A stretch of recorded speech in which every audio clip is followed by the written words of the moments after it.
No, you said overtime. Should I get overtime? No. You said overtime. I'm not. I'm on a regular shift. You're on the night shift. Oh, yeah. All right, I'm on the day shift.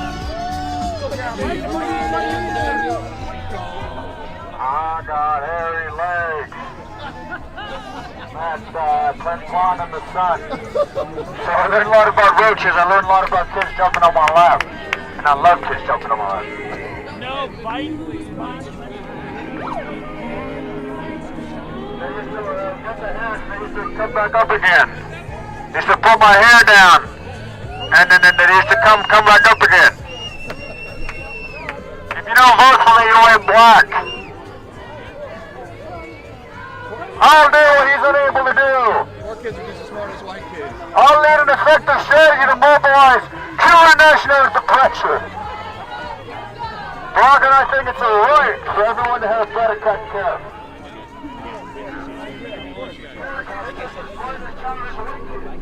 You got video? Yeah. I want to say something if you don't mind. Yeah. I want to know why we come out here for a peaceful protest and we get pushed all over by the cops, but yet when Antifa shows up, nobody does anything. The mayor's city needs to explain himself. It's absolutely ridiculous when we come out and don't cause any trouble and we want to just walk through the streets here quietly, minding our own business. Especially if I have a theory. Dad, make sure you vote. What's the theory? We don't push back.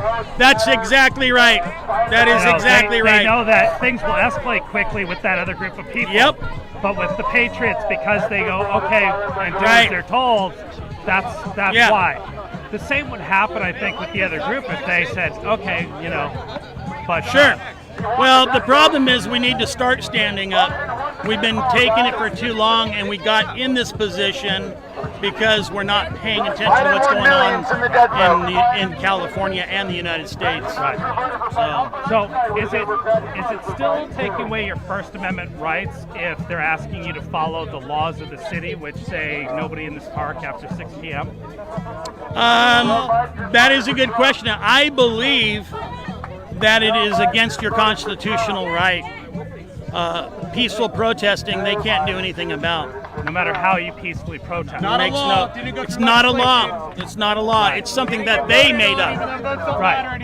They're enforcing another law to take away your First Amendment right. That is correct. They're wanting to take your speech away. So, where do we say enough is enough? Where do we draw the line? Trump 2020. That's a big problem because you're already halfway into socialism right now. And now the next thing is they're going to take away your right to do peaceful protesting? I could understand if we were violent people. Yeah. But this... Yeah, there was nothing that provoked. No, this makes no sense. Makes no sense whatsoever. Why are there lawyers out there? USA! BLM makes their own lawyers I think that a lot of these lawyers don't want to get involved down here because you're Beverly Hills, and that's supposedly, the upper 1%, 2%. And I think a lot of these guys don't want to tarnish their name, being that we're the patriots and we're trying to stand up for our country and what is right. And this has been going on for hundreds of years. Yeah. I find it hard to believe that there's not one lawyer in this crowd. I agree with you. I agree with you 100%. That question was actually last week. Right. And I was like, there's a lot of people out here. You'd think there'd be one lawyer. Yeah, you would think so. I mean, look at how many of them are standing over there. Is that really necessary? Right. Because they... Now... Right, there's security. Right, yeah. But the idea is that these people they're part of the... Yeah. Like I said, people need to start waking up. Yeah. This is our life. This is our kids' lives. If you have kids, and it makes a big difference.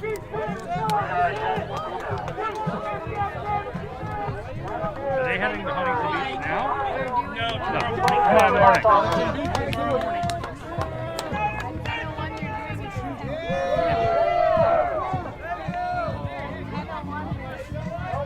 No marching, stay at the park. Stay at the park. Don't march, stay at the park. They treat us like criminals.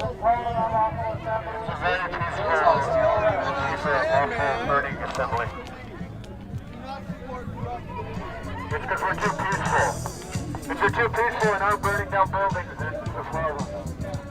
How do you see everything ending? Well, if the What do you expect to see Okay. January 20th? I expect that hopefully they get enough done. They already have enough of the evidence. The media, the majority of the media is not showing what really is going on. So what I think is that we're going to get real close in what's going to happen here as far as the ballots, the fraudulent ballots, the ballots that were counted twice. Good to see. Hey, I think what you're going to see is There's a lot of blowjobs to get to her position. you're not going to Kamala Harris sucks it The- way up to the top. the Trump supporters are not going to lay down. And I think that it'll either become an uprising because it's all based off of lies. This has been going on since 2012. To get to her position. My question that I always ask people, which is really interesting, is That's why there's a media blackout. if Biden was nervous about winning the election, The Democrats got you saw how hard Trump worked They're hiding the steal. all of his Stopping the steal movement. rallies and everything. Biden knew beforehand that The fake he news was going to press, win complicit off of all with the an cheating election of the steal. votes. Criminals. That's The why he fake sat in news his press are basement. complicit He was never with an concerned. You election never steal. saw Pathetic. anybody concerned, anybody on his organization even The concerned. criminal fake news. That Enemy gives of the you people. a real insight of that it was planned way back when.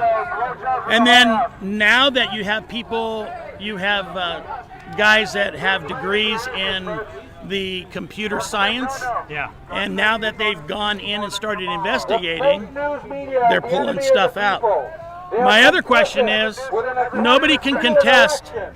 Why is it that you lock the doors They are part of it. to count your votes? Hold them accountable. Hold You're the hiding fake something, media accountable. okay? Why are these people hiding all these things if they knew that it was legitimate? There's no other logical reason. There for is no anybody to- there is no because if logic. You have nothing to hide. You Correct. have concern. Correct. But that's not enough. No. So you end up with basically where we're at now. And like I said, unless we stand up for our country, we're going to lose our country. And people don't think too much about that. But you know what? When when shit does hit the fan, they're going to wonder what happened. Of course they will. They're going to wonder what happened. That's correct. Where are you from? Mexico? Okay. So I can tell you something about Mexico. I had a friend of mine tell me how they vote in Mexico. He can probably tell me this. You have to bring a fingerprint. Yes. Yeah. You have to bring. Proud to hold that up. You have Photos.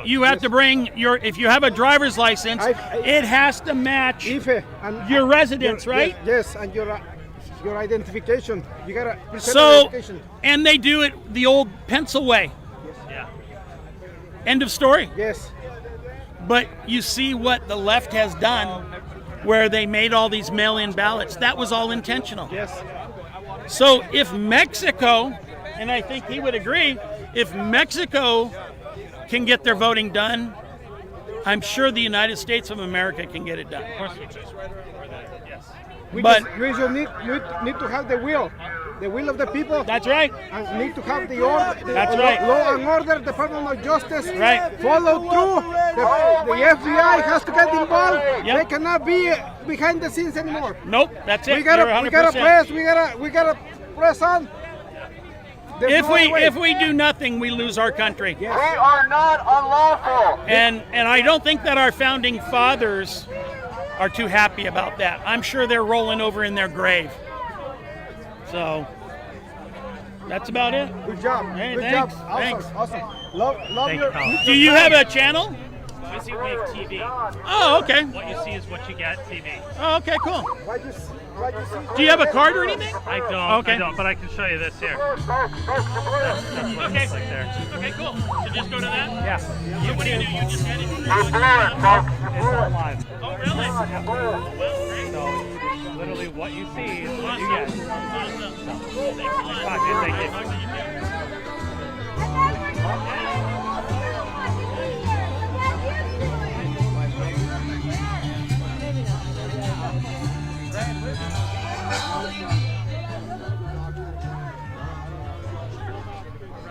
Sure. And now they did this.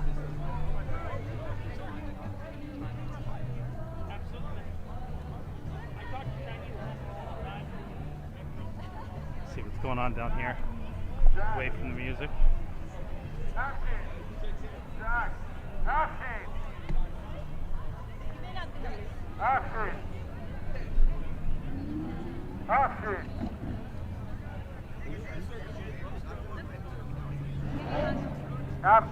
Walking around yelling Nazis.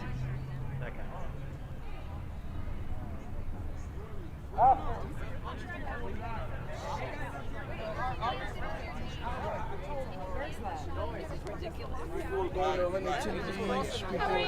Yeah, man. Yeah, you can. You can. And the public is now the public input.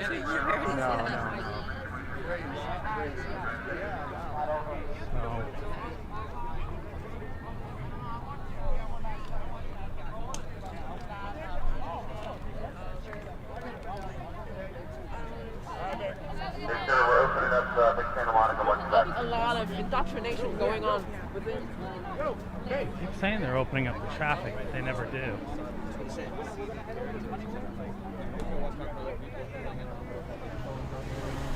Hey, darling. See you in a bit. Hey, bring some more handy though. Yeah, right. They come from me, like. What's up, everyone? This is Politics as Usual. I am your host, Jonathon Hollis. With me is my co-host, Sean Connor. We're out here doing it up, cooling, booling, whichever gang you're in. Please don't kill us. I'm so sorry that I said a B word and a C word. Thank God no one can shoot you through a screen.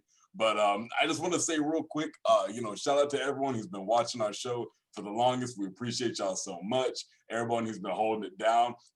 If you are a politics as usual regular, make some noise in the chat. Let yourself be known. We'll be talking shit with you guys this whole way through. Or if you're new, also, hey, make some noise too. Like we don't have like a hazing thing. If you're new, you will be welcomed. It won't be the opposite. But before we start our show, I want to say this real quick to everybody. Just remember that sometimes, like, I don't know, hard truths can be good. Like, I'm certainly not somebody who's lived a ton of life, but one thing I know for sure is that no matter what happens, you are always you. Like, I feel like whether Trump's president, whether Biden's president, whether George Washington's president, or that black guy that Hoteps on Twitter claimed was the real first president. You about that, Sean? People claim that like the first president was actually this black dude. And He's on the back of the $2 bill. Yeah, exactly. He's on the funny thing is, even back then, he was giving white people the side eye. He was like, and now he can do it for the rest of the time because he's on the $2 bill. Like,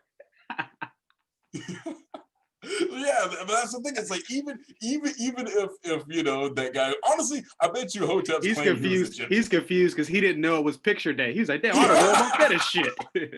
They would do that to him too. They'll make him get like the bad photo where he wasn't ready. Like, that's what my old driver's license photo used to look like. But yeah, even if the president is a black man who a bunch of white people don't really like, who may or may not be real. Honestly, like I said, you were always you. So it's like remember back before the pandemic and all this stuff. We were like during the pandemic. Obviously, it's a very tough time for pretty much everyone, and we're all kind of struggling in our own ways. it's like I feel like this whole time I've been thinking like, man, like I'm so like, you know, depressed and like I'm so like anxious and this is, but it's like that was me before this too. So it's like I feel like, you know, maybe now is like a time when we should try to like find the strength to dig deep and find some truths about ourselves. Like the fact that the first president was not a black guy. I don't. Why would they let a black person be president like back then of all times? They got mad about it like 12 years ago. This shit was insane. How? They just like slipped in like, oh, you guys didn't know I was black because there's no pictures on the ballot. There's no internet, so y'all didn't know I was black. The funny thing is that's the that's the black go-to. because we were the original people, we were the people kissed by the sun. Right, we just think we automatically started everything. You know, fascism started with right. You know, Mao Zedong actually was a black man. You didn't know that, did you? Like, I don't think we should claim that one in the racial draft. I feel like if we had to do like a racial draft, we should. It doesn't come by happenstance though. It's because everything that we did do good, white people be stealing that shit. Exactly. White people be stealing that shit and be like, yeah, oh that's fire. We'll take it. We did that. Like right. How many movies is Nefertiti gonna be light? Nefertiti is just, she gets lighter every time I see her. She was my color in the 90s, now she's your color. I was like, Sean, do they not know where she's from? Next thing you know, Jennifer Lawrence is Nefertiti in theaters. Exactly. I remember being little and being stunned by that. And it's funny that like as a kid I was so innocent I didn't realize the racism at the time. But I remember I think it might have been Lawrence of Arabia. I remember looking at the screen like, okay, does anyone else see that this is like a white guy with like a spray tan? Like, does anybody see that? The Prince of Egypt? Yeah, like all those movies. I remember thinking it's like, man, like there's no way I'm the only one. I was like, yo, Ramesses is kind of to be from Egypt. He in the sun all day. He's got a fair skin. I was like, okay, like I know he's like in a palace usually, but it's like, damn, he's never seen the sun. This guy is white. He paints himself gold and gets darker? How the hell does maybe spit this water out? No, and that's the craziest part is that I feel like maybe that's why so like so many like Hotep theories like center around Egypt. Like it's always something about like Egypt, like something from Egypt or like Egypt or like black people from Egypt and this and that. I feel like we're like trying to get revenge for like Prince of Egypt and Lawrence of Arabia, and then like we're like, all right, well, guess what? You know, cell phones were invented same time as those pyramids, but they don't want to tell the truth. Right, they don't want to give us credit. It always starts off fact-based and then it crosses over into the, it's like, you know, we invented the traffic light. Right. Yeah, we also invented traffic because we was out there in the streets.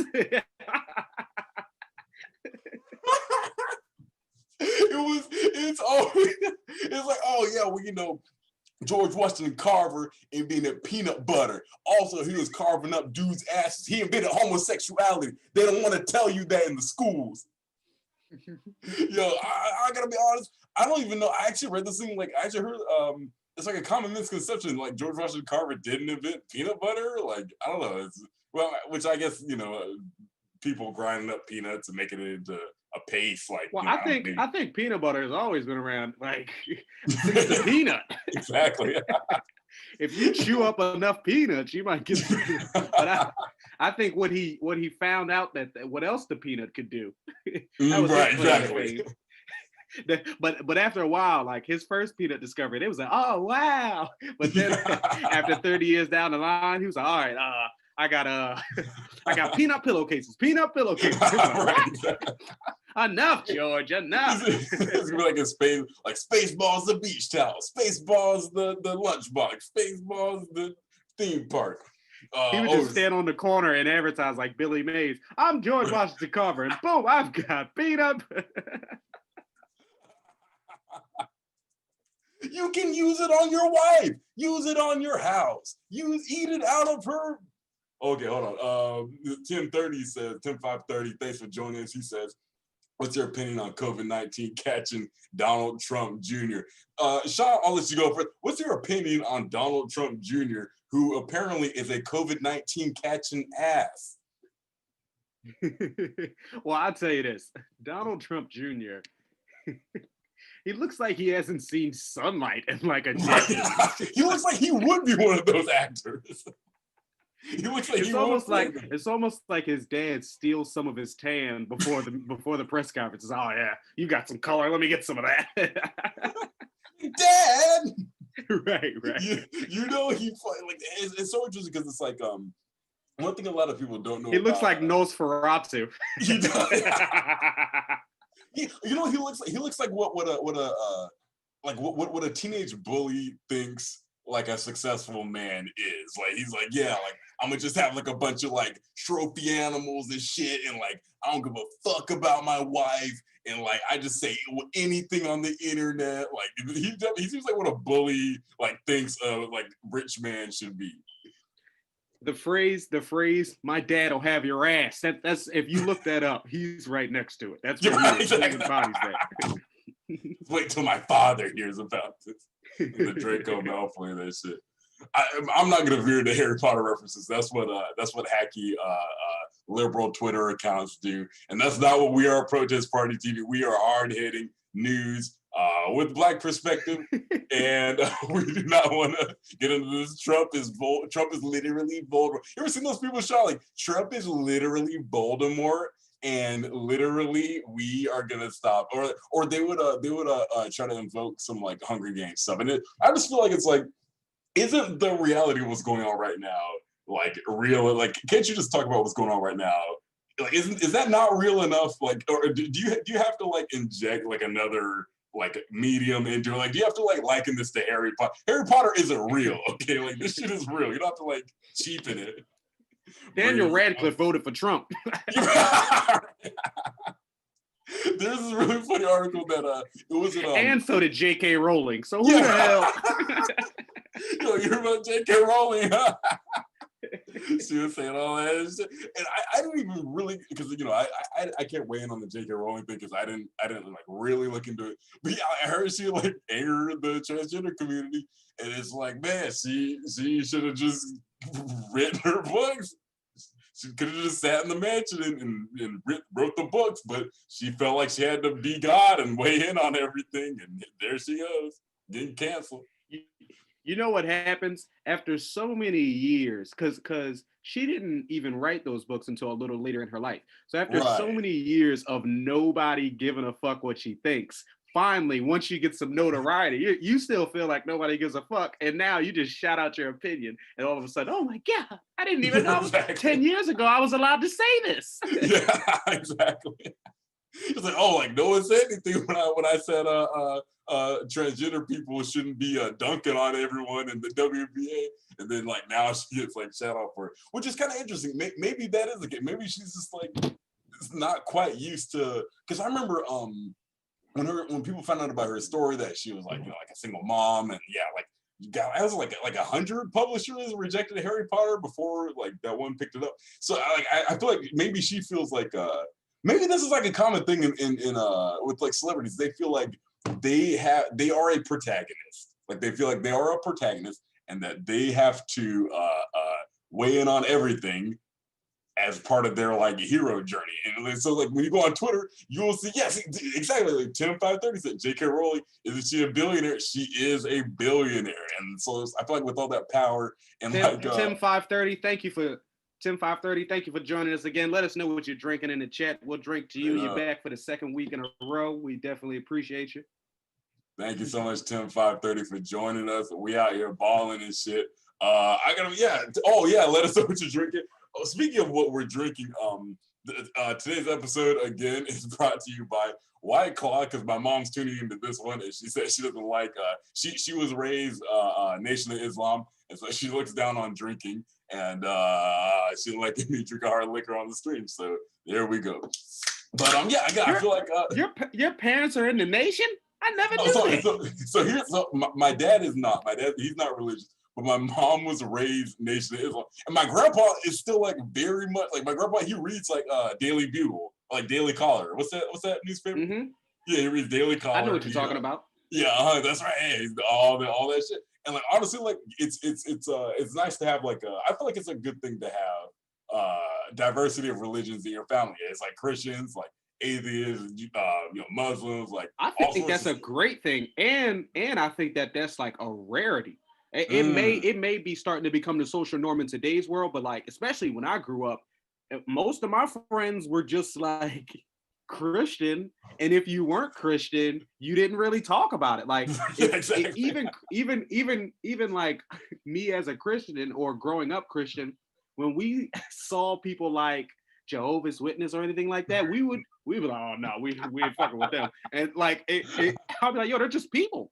And luckily, I got to grow up and go out into the world and meet some people from different walks of life and realize like, oh, well, just from one theology course in college, I was like, yo, a lot of these have the same message. A lot of these are they got some same core values. Now, there's a different messenger here. There's a different spin on the story here. But yeah, I agree with you. I think that is a great thing growing up in that diversity.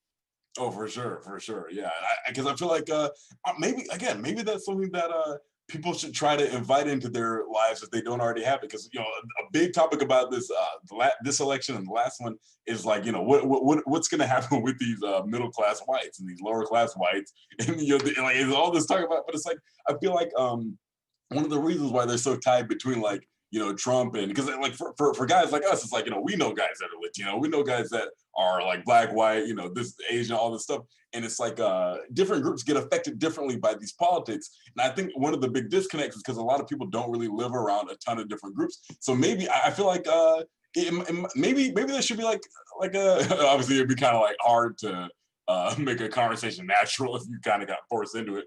But I feel like if there was like some sort of like an organization where you could be like, let me talk to somebody who's different than me and hear their point of view, like if you, because my dad said when he went to West Point, he had culture shock because he had never been around a white person. He said he had never been around a white person. He was like, oh, like literally everything about white people was like brand new to him. He was like, damn, y'all don't like season anything, like all that shit. Like, yeah, that was brand new. That's how it was for me when I went away to college in West Virginia. Like I had been around white people, but the white people that I've been around were they were accepting of who I was as a black man. They understood the world that I came from as a black man. When I moved to West Virginia, it was we are the Appalachian Mountains white people. Like my freshman year roommate, he had an outhouse on his property where he's from. Like no way. An outhouse, bro. I was like, bro, we're in the 2000s. That's his bathroom setup? Like, what kind of hick from French Lick are you? Like, hey, everybody, all the outside shitters, outhouse gang, y'all representing the chat right now. Anyone in West Virginia, y'all been shitting outside, great outdoors. For the life of him, he couldn't understand why all I wanted to do was play DJ Hero. It was always late for engineering class. He'd be like, Sean, we got to go to class. I was like, nah, fuck it, man. I'm going to it. You had the little like wiki. Yeah, I remember that. Was it on the Wii or the PS3 or the Xbox? Which console was it on? I had it on Xbox. All right, okay, yeah. Because I remember wanting it when I had a Wii back in the day. But I remember being like, man, like this like DJ setup. It's like I might as well just buy a real DJ setup and learn how to be a real DJ. Like this shit is expensive. No. Let's get into the news real quick. So just so everyone watching knows, this is how we'll do our show. First segment, we'll be talking about the news. We're about to do that right now. Then about 40 minutes in, we're gonna break for 5 minutes. Then when we come back at 7:45 Pacific, we are gonna do a game called Who's Gonna Burn Out First. So we're gonna see. We're gonna look at like different celebrities, different figures. Also, you guys can comment people you want us to do, but we'll see. We'll evaluate who do we think is gonna wind up popping up on the news with that like DUI photo in a couple weeks. Is it gonna be Donald Trump Jr.? Is it gonna be Antonio Brown for the 4th time? We'll find out. Actually, no, I don't think. Does Antonio Brown have any DUIs, Sean? I don't think he has any DUIs. I'm sure Antonio Brown has a. Oh, decision making. I'm gonna look this up so we can fact check it. But if he doesn't, that would be a shock. It would be a shock if Julio Jones had a DUI. Antonio Brown, you'd be like, yeah, of course he drives drunk. There's no way he doesn't. I think they try to lock Antonio Brown up if he's not under the influence of something.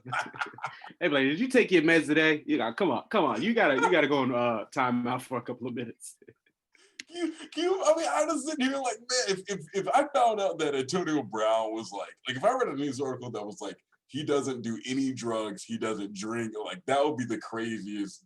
I'd be like, no, that's fake news. Like, there's no way. This is off topic, but what is it about? Because the positions, and we've talked about this off the air, but what is it about the positions of football players that lead them to this personality? Like, your quarterback is always level-headed, two-parent home kid. Your running back is always the socially awkward, but he loves to physically contact. Your wide receiver is always the flashy. I've got double hoop earrings. I've got braids that are different colors. I've dyed my beard. Like, exactly. What is it? And the lineman is always the big guy that nobody fucks with, but he's just like a soft teddy bear. He doesn't want to hurt it. He's like he's like Lenny from Mice and Men. Yeah. Okay, boss. Like, that's the offensive lineman. Right. Whatever you say, Georgie. and what do you think causes that? How are these kids growing up that as soon as they find out they're a receiver, they're just like, yo, fuck the world. It's about me, nigga. Exactly. Because honestly, when I think it might be I think the cornerbacks do it to them. I think the cornerbacks are always trying to like do mind games to get in their head.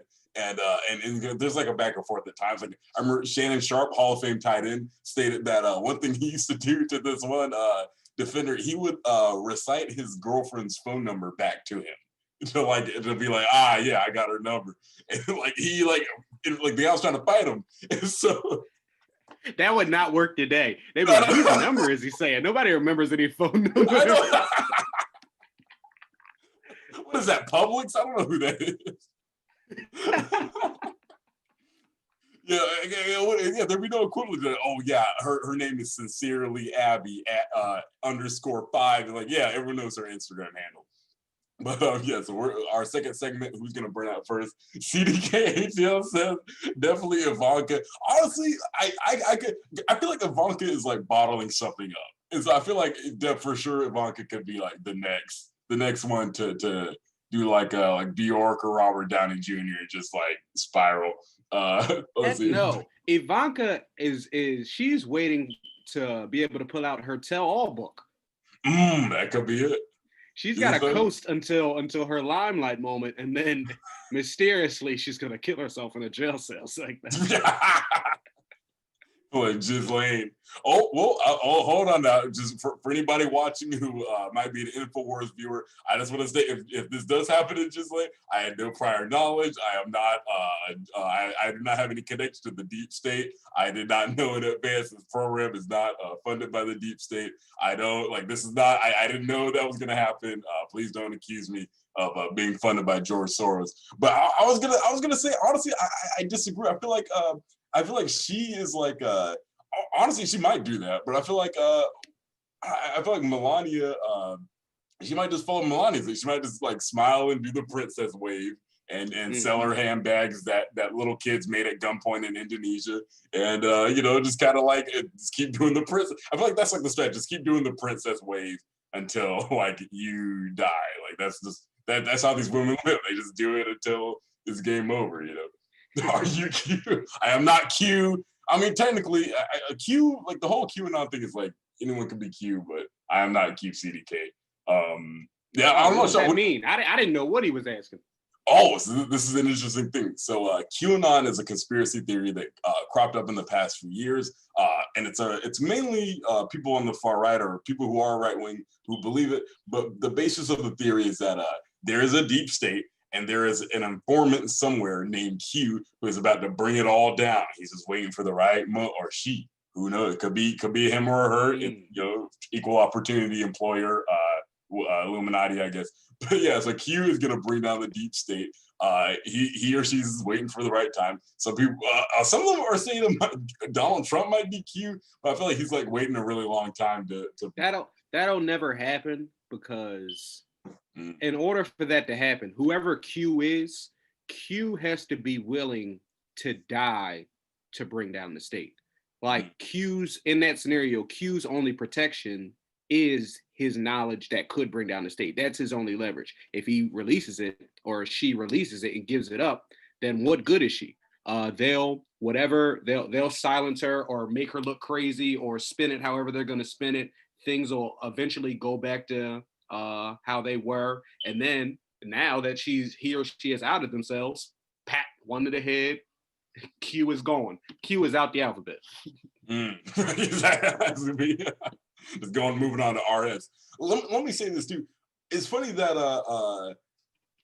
honestly, like it's not even like the fucked up thing is that like what you said is like no, it's not even like fantasy. Like it's not even like some people might hear what Sean just said and be like, oh, like this is like, oh, you know, he's just spouting conspiracy stuff. But if you watch the Epstein documentary, there was a journalist who was actually about to run a story about these two girls who were ready to come forward with their experiences, you know, being like touched by Jeffrey Epstein.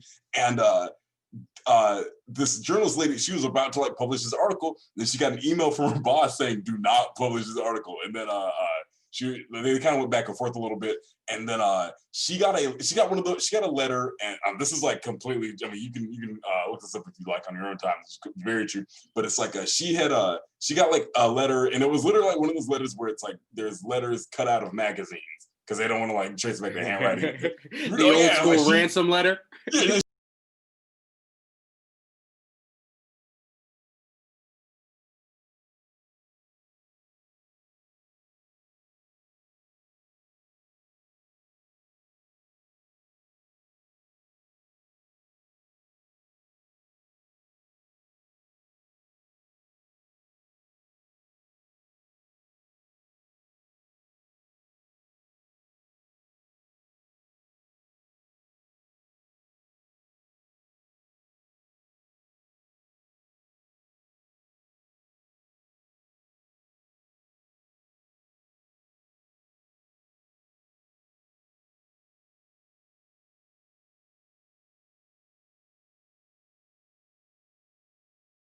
and like I think like John Mulaney has a bit about like how they would even like announce their names, but if anyone asks who it is, tell them it's John and the Parker boy. Like, right. You can get that shit up like Slick Willie Sutton. Yeah, right. Slick Willie Sutton could rob all those banks because he was getting like $40-$50 each bank. He was like, and on top of that, he was telling the people working at the bank who he was. 10-5-30 stream muted.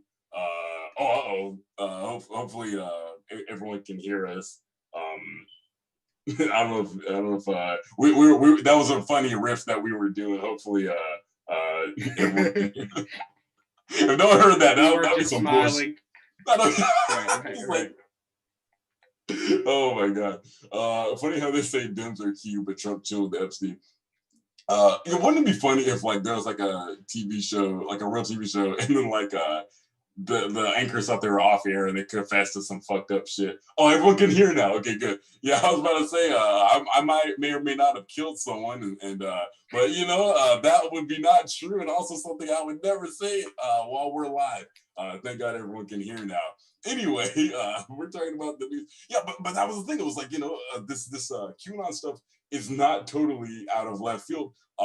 As Sean was saying, you know, like whoever comes forward about like information about.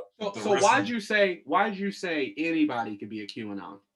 Well, that's interesting. So the way the QAnon theory goes is that I feel like it almost reminds me of that like, oh, anyone could be Jesus on earth, you know. So it's like there's like anybody could be Q. They're saying a Q could be like a guy with no money, like who like knows a bunch of stuff. He could be a guy who's like ex-CIA or be like an ex-military guy. He could be like a guy in politics.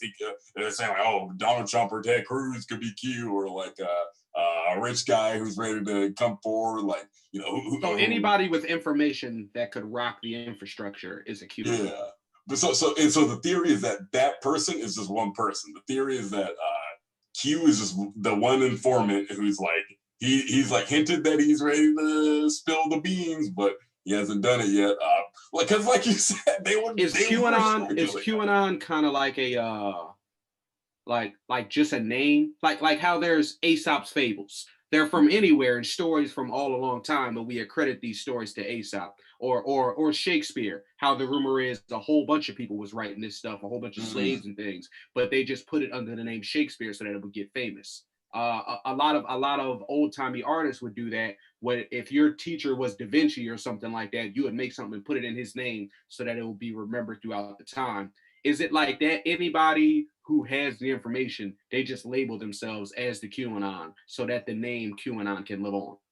Right. So, and that's interesting because it's like, theoretically it could be multiple Qs. It could be again, it reminds me of like James Bond. Like James Bond is just a code name. It's just five different people. But I feel like really. Yeah, like that's like I think I don't know if it was confirmed as canon, but I think it for sure would explain why they've been like Scottish, Irish, British, Australian. So once you get in the role, you're just Bond now. Yeah, exactly. James Bond, 007, like both of those are code names, and both of those are like it's like how secret agencies were. They find like an orphan, and he's a guy that like jumps on the train trying to shoot the terrorists. Like, yeah, if you die, someone else can be. They find somebody who's never had love and then exploit that hatred in them. It's so fucked up. It's so terrible. Oh my god. No one's hugged you. Well, hey, let's just keep it that way. Fuck it. Right. Oh, no one's hugged you? Well, let's whip you for the next 7 years and see how you turn out. Well, hey, we don't want to like burn up one of these kids that have been hugged. So let's run through some of these ingrates over here who don't know love anyway. So we'll make them run through the train station as the terrorist or as the evil mastermind tries to blow them up so they can get revenge for their childhood trauma. I feel like really like they're just using them as like pawns for like to address like the terrorist has like a childhood trauma, and that's why he's trying to like do the whatever thing in the movie. And then like Bond for sure also like I said, little Bond was never hugged. He's an orphan. That's how the movies go. And so I'm for sure like his that's what I mean. Like that's how you know that it's low-key a movie, because this guy, he's got serial killer focus. Right. he's literally a psychopath, this James Bond, but he's still got charisma. He's still got the perfect pickup lines. Like his martini shaking, not stirred. I'm like, yo, who is this perfect guy who has never been hugged but is also emotionally available? Like, how the fuck did they find this guy? That's why I don't get the spy movies. Like, how at the end of every spy movie does the spy fall in love? Like, this guy has never met anybody in his life who's remotely cared about him. Yeah, that's so funny because I literally never thought about it. How is he suave? How it makes no sense. He's never the first time he talks to a woman, he's like, hello. Like, no, this nigga sounds like Clark Gable. Right, exactly. It sounds like Rick Dalton out of Once Upon a Time in Hollywood. Like, yo, nah, like this dude will walk into and be like, yo, like I got a air mattress back at my house. Like, dude, I don't know, like literally that would be like the extent. That would be the only thing he would get out of his mouth. And the Bond girl would leave, and he would have to do the mission by himself. And then he'd go on the MGTOW subreddit or the incel subreddit and write about it later on. And that would be the end of the movie. But that wouldn't make for a good film. We need to see him fuck. So anyway, we'll get through a little more of the news going on, like the reality behind James Bond and how does he know in the old ones James Bond was a rapist? Yo, Tim 530 is spitting facts as usual. Yo, Tim ain't lying. He be like, hey, baby, you're gonna come home with me? She's like, no, James. He be like, yeah, you are, bitch. Didn't Sean Connery? Wasn't there a whole interview where Sean Connery was like, yeah, I'll slap a woman? R.I.P. to Sean Connery, but yeah, in the 80s, he was just like, who was he interviewing with? Was that Barbara Streisand? Who was that with? Barbara Walters? Who's he? He's being interviewed, you said. Yeah. I think it was on like 60 Minutes or something like that. I'm not sure. But Barbara somebody, whoever the white lady who does the interviews is. Yeah, Barbara Walters. She was asking him, Sean Connery, we heard you say that you'll slap woman. Yeah, I'll give her a good slap. And he said it in his accent, so it still sounded cool. You thought he was still Bond. He was like... Right. Goddamn, James Bond be slapping bitch.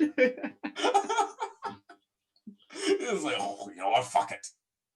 I'm just gonna fucking shite. And he fucking said it. But that is a good point. Spies and terrorists grow up under the same conditions. Right. But the spies are still suave. Right, but like, and like the government's doing this like chess game with like their childhood trauma like kids and like the childhood trauma kids of like, you know, guys that are like, What if you gotta pass the test? They're like, all right, if you can get that girl's number, you're a spy. If not, guess what? Kamikaze. Right. He's like, no, give me another chance. Right. She just was in a bad mood. I'm sorry. So, what do you think happened with Osama bin Laden? Because, my bad, was it bin Laden or Saddam Hussein? Saddam Hussein was like trained by the CIA. Like he was, so maybe Saddam and bin Laden, both of them. Oh, both. It was both. Oh, well, you know, let me fact check this first. But yeah, that's crazy. Which I think this is true. I know at least one of them was. There's no way neither. I know that. Well, this is the conspiracy side of YouTube. Right. But I thought that bin Laden, he was a CIA agent for the first Bush's term, and then he was the villain in the second Bush's term. I thought that's how they did it. Yo, this is like the story arc of like a trilogy. Like in the first one, he's like his homie. Then he betrays him in the second movie. Like, yo, we not cool anymore. Next time you kill me, make sure I'm dead. The Trump saga. Oh, they must have some new writers. I'm not feeling this. And jump the shark. So this is according to. They finally got the syndication, and now the show's fucked up. Right. They was all right. Like this, we need to wrap this series up. It's about to get canceled. So okay. This is according to a Washington Post as well as the Guardian. Some sources have alleged that the CIA had ties with Osama bin Laden's and his Afghan-era fighters when they armed Mujahideen troops to fight the Soviet Union. So basically, you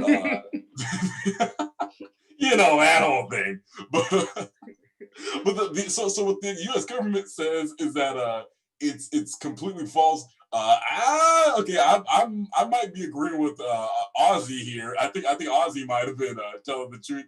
If it's between, because I mean the thing is like I feel like the U.S. government has lied about so much. You know, MK Ultra turned out to be real. What else turned out to be real? There we go. Yeah, Sean froze for a second.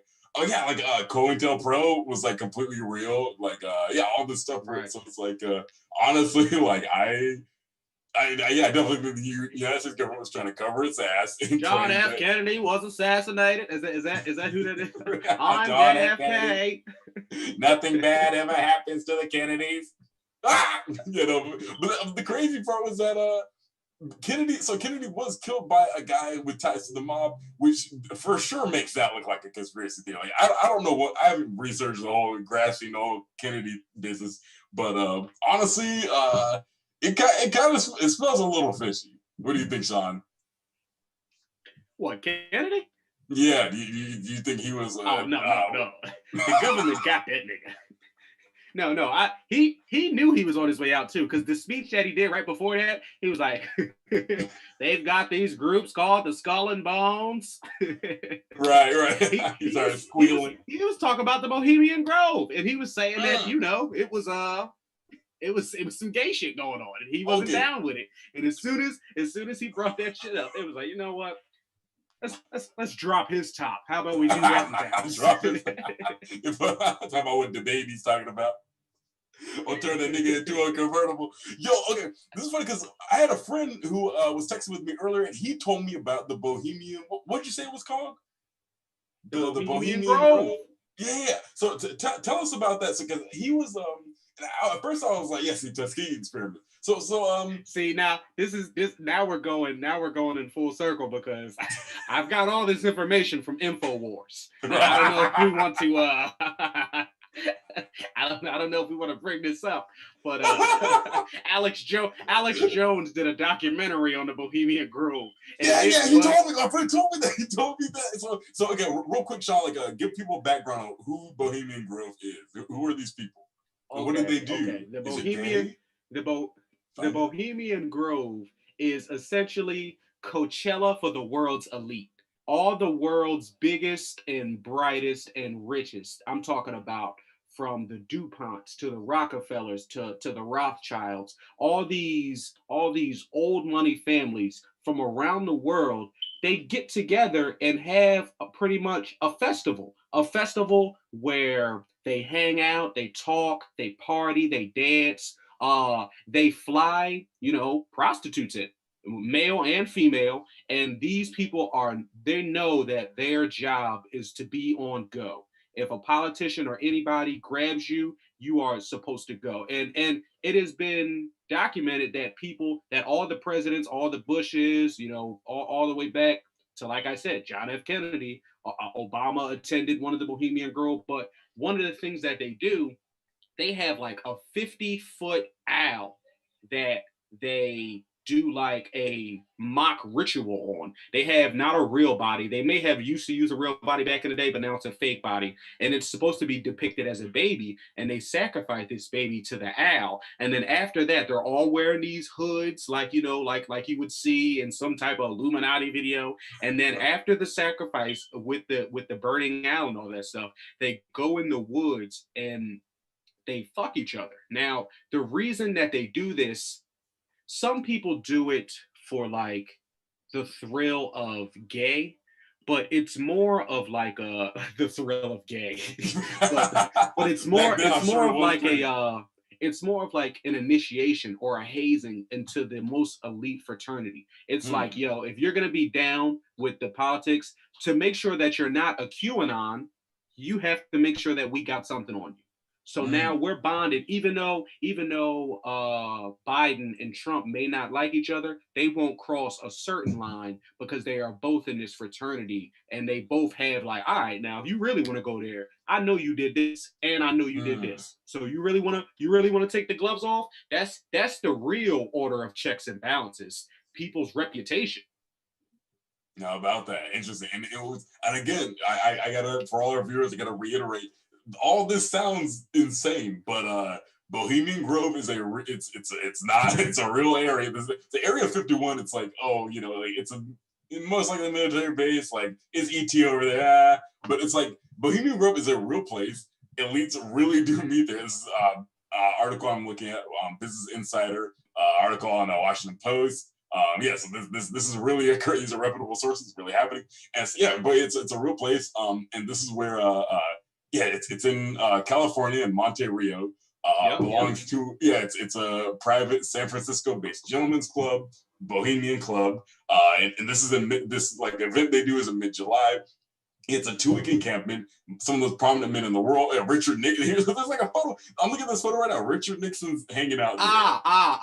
That's who it was. It was Richard Nixon. He was like, I went to that Bohemian Grove. That was some of the most faggy shit I've ever seen. Yeah, did he really say that? Yes, that's his exact quote. That's who it was. Not John F. Kennedy. It was Richard Nixon. We have politics as usual. We do not endorse any sort of homophobic language, but the fact that Richard Nixon said that is hilarious, and it makes there's no way, now that I think, Richard Nixon for sure uttered that sentence about it. Because I'm also looking, honestly, Reagan is 2 seats away from him in this photo. He's right here. Again, this article is on. I'm also looking at Wikipedia. Here it is. And for sure Reagan was happy that there's no black men there. He's like, all right, now I can say the N word, and you really let my opinions fly. Because the truth about Ronald Reagan is that he probably, do you think he hated us more than he hated the Soviets, or what do you think? Who do you think he hated more, Sean? I'll say, with Ronald Reagan specifically, I'd say he hated the Soviets more, only because of and correct me if I'm wrong, but like during that time, the thing that you did not want to be was a communist. Very true. That was almost like being like a Satanist or something like that. Like a communist. You want everybody to be taken care of? Exactly. I can have my marketing job where I slap the secretary. Right. You might as well go on over there and be with Hitler. But yeah, like I'll say that he hated the Soviets more simply because there was, even though there may have been disdain, there was still a place for the black role in his life. Do you know anything about the Denver airport conspiracy? I was just so this is like completely see the KTL Bronson. This completely out of left field. I don't know what this is. I'm about to look this up right now. Okay. I've researched a little bit about this in the past, and I've actually been to the Denver airport. And there's two things: the aerial view and the murals. The murals and the aerial view of the actual airport is like supposed to be a sign for the end times, and the airport is in the shape of a swastika, I believe. Oh, is it? That's no good.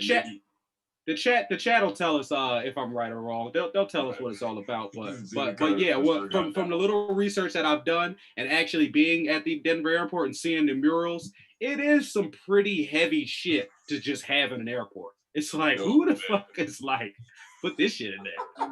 I honestly, I feel like just shaping it like a swastika, just like I feel like that alone is like nuts. But it seems like right. Who approved these building plans? Like there had to be some type of permits that you had to submit for to start building an airport, and it was just like, oh yes, John F. Kennedy approved it. Oh yes, I like that airport. That's a good airport. Like, nothing wrong with this. Honestly, my whole thing is like, but it's like at the same time, it's like America used to be so blatantly racist. It wouldn't really surprise me if I gotta be honest. Like, it wouldn't stun me. Let's see. That is true. So this article, matter of fact, how about this? We'll circle back to this because right now it's 7:45. Actually, no, fuck it. We'll do our break at 7:50. Yeah, we'll break at 7:50. Break for 5 minutes. Then we'll do our segment called I'm like forgetting it now. What the fuck is wrong? Who's gonna burn out first? Yeah, who's gonna burn out first? Who's gonna pull a Tiger Woods? And then like next thing we know, there's like that like Chinese news station like animation video of them like crashing their SUV. Like who's gonna get that DUI next? But yeah, I want to take 5 minutes to get into this Denver airport conspiracy thing because this is insane. Yeah, this article said how the Denver airport became an icon of the Illuminati. Let's see. Yeah, like person went out to the airport. Yes, saying it has like connection to the Freemasons. Capstone laid over a sealed time capsule at a dedication ceremony in 1994, etched into the stone. Underneath an inscription are the square and compass symbols of Freemason. Okay, so there is some Freemason stuff like embedded, which I mean, some of the architects or contractors like, yeah, there's a bunch of dudes that are Freemasons. They love that little symbol, you know, and I like it too because it reminds me of the Braves logo. So there you go. But it's like, and do you know anything about do you know any Freemasons, Sean? Well, I am Prince Hall Freemason. Oh, you are one? Yeah. Oh, hey, well, there we go. This is so good. I don't like to share that with people, but because you asked, I have no problem talking about it. Okay, cool. Yeah. I'm not gonna make you say every single little thing about it or say because the thing is, the truth is, I don't know much about it, but I love it when I find out that my friend group is more diverse than I thought, and also like. Also, Freemasons are interesting to me because it's like when I was younger, I thought it was like some sort of like Illuminati thing. But I did too. CDK says that sounds like Cap. No. My home lodge is in Trenton, New Jersey. Whatever. That's why I specified whether I was a Prince Hall or a National, because you can't be a National Freemason if you're black. That's why I'm a Prince Hall one. Interesting. Wow, I didn't know that. Hey, learn something new every day. yeah, so there's like gargoyles at the Denver airport. Part of our walk around the airport, stuff's in the baggage claim. A lot of people claim the gargoyles are like demonic symbols. Honestly, low key, I agree with that. I'm not even like encouraging. I completely. Yeah, I think. You have like a bunch of gargoyles are like the ugliest decoration. They're like the ugliest thing. Like they're like chapels and like stuff. I'm like, maybe they're supposed to be ugly. Maybe they're like ward off demons because they look like demons, and the demons are like, there's already demons here. But I don't know. Yeah, there's a demonic horse at this airport. And this horse looks. If you guys at home, if you're watching, look up Denver Airport demonic horse. Like, look at this picture of this horse. I don't know if that's what you want to type in Google. I don't know if you want to put that in the algorithm. Start getting some weird stuff recommended. Honestly, from all the shit that I say on this show, my Google definitely thinks I'm psychotic. But again, this horse, I know it's just an art sculpture, but they call it Lucifer. Because again, it looks demonic as fuck. It's a blue horse with red glowing eyes. Again, like, I don't know why this is like the little day. Like, we go to Hartsfield-Jackson, the airport in Atlanta. They have like a banner with Samuel L. Jackson on it, and a little like an ad about Georgia State Law School, and like it's like please go see the Coca-Cola Museum, the world of Coca-Cola. The Georgia Aquarium is the next destination for family fun, and they have like this like gargoyles and like demon horses and shit. Right. They got like what gets me is that like there's Freemason stuff, but it's like it'd be one if it was like on the wall, I'd be like, yeah, okay, but it's like buried under like the foundation, like so it's like I know Freemasons are just dudes, but it's like it implies that this is like some sort of like almost like a hex, like the Freemason. We're like like they've got some type of secret energy coming up through it or something like that. No, like embedded. Look up the Denver Airport mural. Okay, I'm just looking at this right now. So yeah, those of you who don't look up the Denver Airport mural. Let's see. So a person that knew the guy that made the murals, or that painted the murals, he's saying Leo Tanguma, a pair of, so it's a diptych, so that's the type of mural painting. It says it's been linked to the apocalypse, fascism, just about any evil under the Colorado sun. Now, just from looking at it, like it's so much going on. It's almost like every it's like the book of Revelations in a painting. Yeah, right, exactly. Exactly. You really can't tell what they're rooting for here, what they're trying to tell. It's just a bunch of like triggering images that inspire fear, bro. Like, you don't even know why. There's a whale on fire soaring into the sky over a woman who's like crying. Like this is like it's like insane. It's like, again, it's like scary, but like you don't know why it's like messed up and like crazy. Like you're not really sure. Right, because you're like, yo, who would do this? Right. Because whoever did it had a reason. Exactly. Yeah. Like, hey, you're probably James Bond. Like, you shout out trauma, and they're like, all right, paint murals. Paint what's fucked up going on in your head. Oh, and boy, is there a lot of fucked up shit going here. I think I played a video game, Metal Gear Solid 5, where there's like a flaming whale in the sky, but we won't get into that. But last thing I'm gonna bring up, why is this painting called "In Peace and Harmony with Nature"? Where on this painting is there peace and harmony? There's nothing but like fire and death and like hybrid animals and people crying and shit. Hold on. So in the chat, Tim530 was like, Google Space Movie 1992. You won't be disappointed. So I Google this, and the first thing that comes up, I'm not even lying, John. Do I want to Google this? It is a movie. It is 26 minutes long, and the real name of it is. Do you see it? I just. It is a blaxploitation film Don't say the title because I don't know if the show's gonna get banned from Twitch if they like detect Who it. you telling? But Space Movie 1992.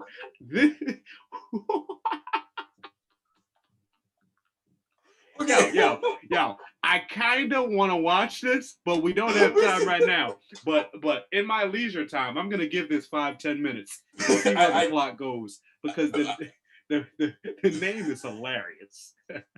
I got nothing. I don't know. This is really. I think on this note, now is a good time for us to go on our break. Definitely. So we have some time to recover from reading the title of this film. Like I said, I want to see it as well. Oh, also, it's from a white guy. It's from a Danish performance artist named Morten. Like, if you're a white guy, like, what are you doing writing? Okay, anyway, we'll get into this shit at some other time. But basically, we'll go on our break now. We'll break for about 5 minutes at 8 p.m. Pacific time. We'll get into our final segment, and that'll be about who's gonna burn out first. We're gonna look at some people out there. We're gonna see who is going to throw their career away next. We're not cheering for them to do it. We're just saying some people kind of had it coming to them. So we'll be gone, and we'll be back shortly. Sit tight, and we'll be right back.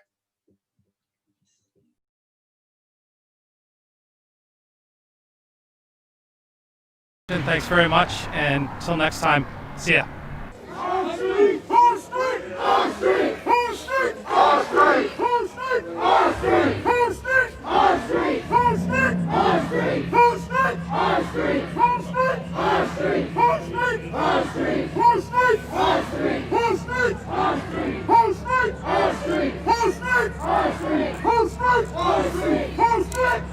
It makes me so upset that he's out here. He started everything yesterday. Yes, him. Pull that footage. Pull that. I said it in my live vlog. Him. This guy. Him. He started everything yesterday. He started shoving people. Yeah, show her the picture.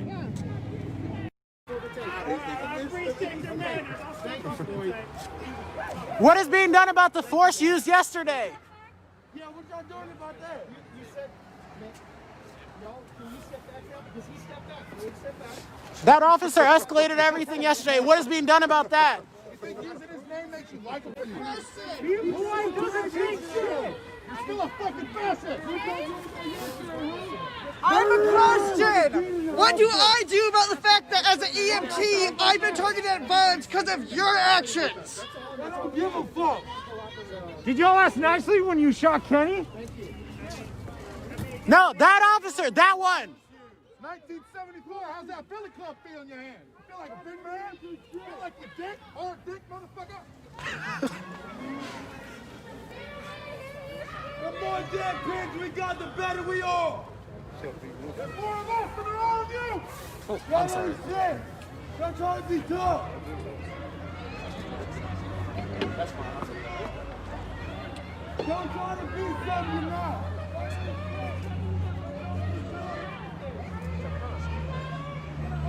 Come on, come put the tape back up, please.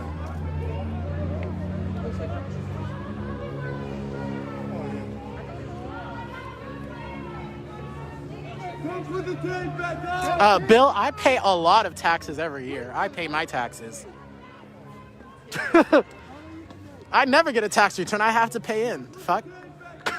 Bill, I pay a lot of taxes every year. I pay my taxes. Jones again is that gentleman's name. He was 35 years old. I believe was the passenger, from my knowledge, during a traffic stop whenever he was fatally shot. We have kind of more information on that at 3newsnow.com if you kind of want to read some of the background information on that and the press release that Omaha Police Department sent out kind of giving their side of the story.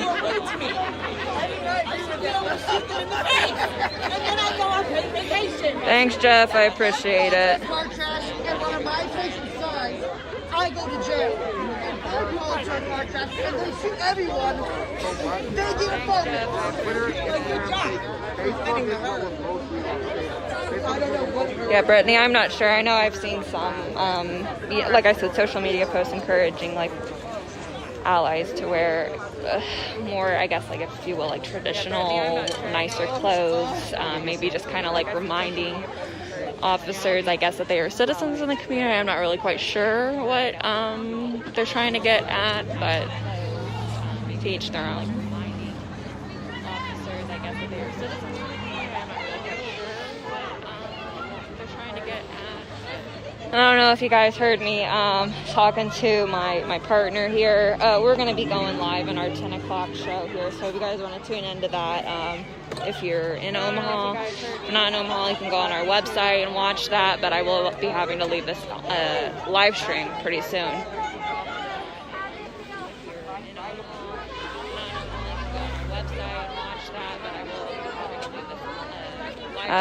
Lenny, I see you're saying that it is one-sided. I'm trying to do my best to report just factually what's going on. There is one side that is talking more, though, and that really cannot be helped from my perspective. I can only kind of repeat what they are saying. I have been trying to repeat when officers are, talking back to them and having conversations or attempting to have conversations. From my perspective, I can only kind of repeat what they are saying. I have been trying to repeat when officers are talking back to them and having conversations or attempting to have. They were like in that circle thing, and did you like pop up workouts out there too? So I was like talking to the why aren't you guys filming? Y'all need to be filming. They beat you up.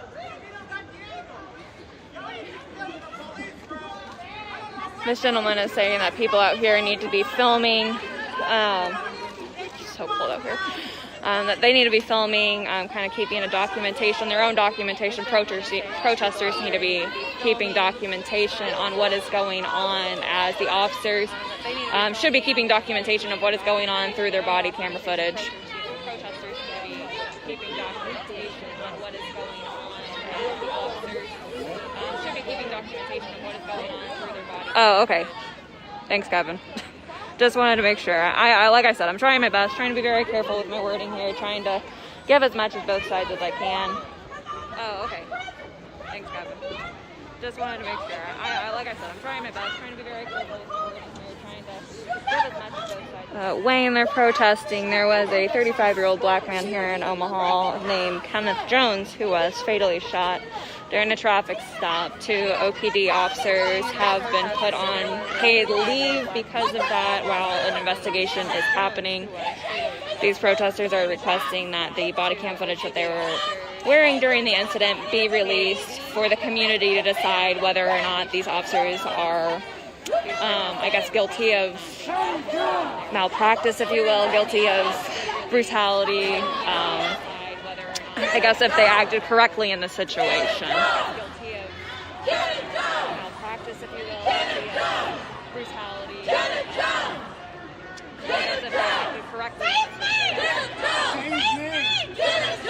his name! Say his name! Say his name! For real! Say his name! Say his name!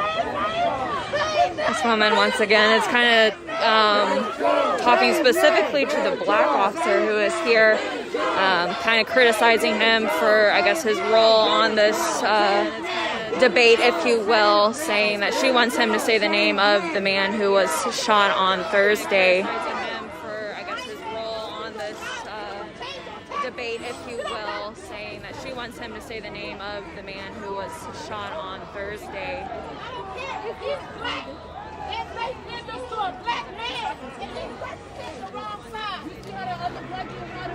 Sherry, sorry. She is yelling at the officer who is a black officer, criticizing him for his role on this, saying that she doesn't want him to quit his job but change his tactics. She wants him to say the name of Kenneth Jones, the man who was shot on Thursday. He's very upset. Oh, looks like I may need to be moving down this way. Might have been a little. Shot on Thursday. He's very upset. Oh, looks like I may need to be moving down this way. Okay.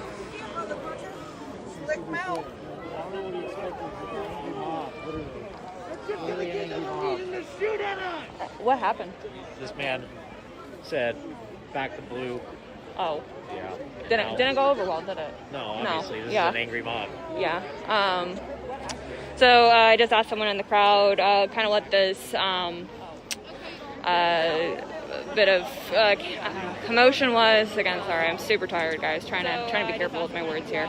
And they said that there was a man who yelled, "Back the blue." It seems like part of the crowd has split off from the original crowd and is having a confrontation with that man. And they said that there was a man who trying to decide where I want to go. The crowd has split off from the original crowd. It looks like my partner may be getting some footage of this, so.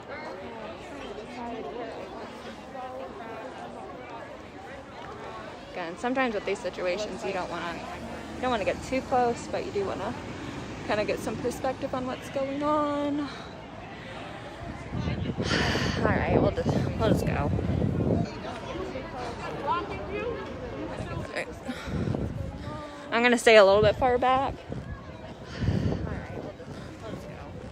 And we'll see. I'm gonna stay a little bit far back. So I'm walking to where this crowd has split off a little bit. I asked someone in the crowd what happened. He said there was someone that came up and said "back the blue," and obviously with this crowd that was not taken very well. So there was a bit of. All right, welcome back, everyone. Welcome back. So we needed to take about a 10-minute break to recover from the title of that film that Tim 530 or somebody had posted. And was it Tim who posted that? The title of that. It was definitely Tim 530. Tim coming back for the second week in a row, hitting us with the hard facts, with the hard movie suggestions. We appreciate it, Tim. We'll drink to that, Tim. Thank you so much. I'm a super fan. I'm already a super fan of blaxploitation films. Right. I love because my people are extra anyway. So anything over the top, I'm like, that niggas is crazy. It's a guilty pleasure. Sure. I can't watch blaxploitation in front of white people and be yucking it up and be laughing with them because we're laughing at two different things. Right. It's almost like eating chicken and watermelon in front of white people. I'd be like, oh, damn, yeah. I can't enjoy this shit. But when I'm at home by myself, I watch blaxploitation films from the 70s all the time. So Black Dynamite is one of my favorite movies as well. I was just about to say, yeah, because they also had a spinoff that aired on Adult Swim, I believe. But I used to watch that as well. And I loved it so much. And I was like, man, like if this is selling out, like, hey, this is great. I love this.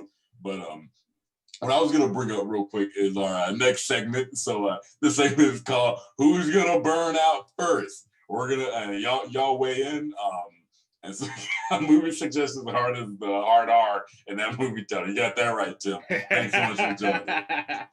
That was a great joke. But yeah, so real quick, we're gonna talk about who's gonna burn out first. Is it gonna be the one child of a successful person, or a different child of a successful person, or a different athlete, or a different musician? We'll find out. So y'all weigh in the comments too.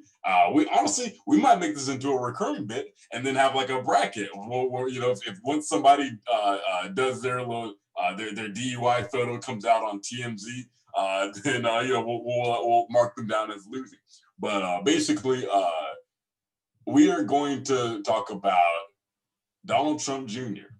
and Eric Trump and Ivanka Trump. And we're not going to get into Barron because he can't drive, so there's no way he could even get a deal. Also, I remember there being a big whole dust stuff about people talking about, don't go after kids that are too young, that are the president's kids. And it's like, he's not the president's kid anymore, so he probably says the N-word on Call of Duty.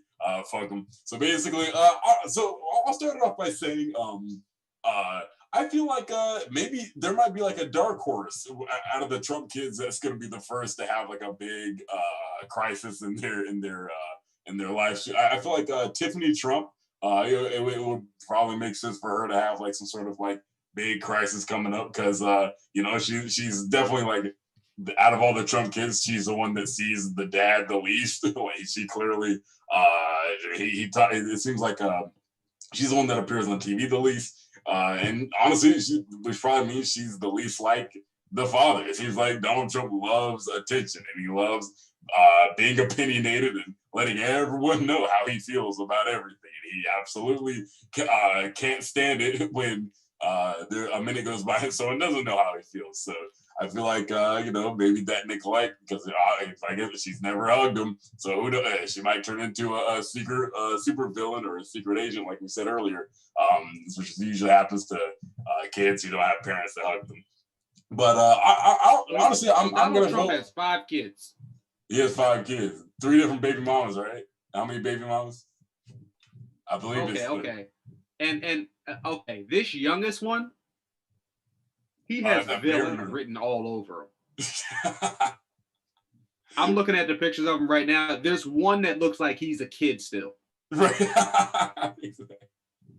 Yo, he looks like a kid because he's tall as shit like his dad. So he looks like a 2 kids, but like one of them's wearing a trench coat and he's sitting on the shoulders of the other one.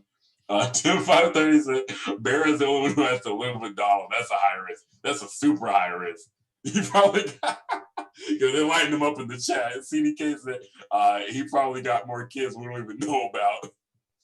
Probably got some like kids where he like sends them like 20,000 every month. Like, hey, don't say anything.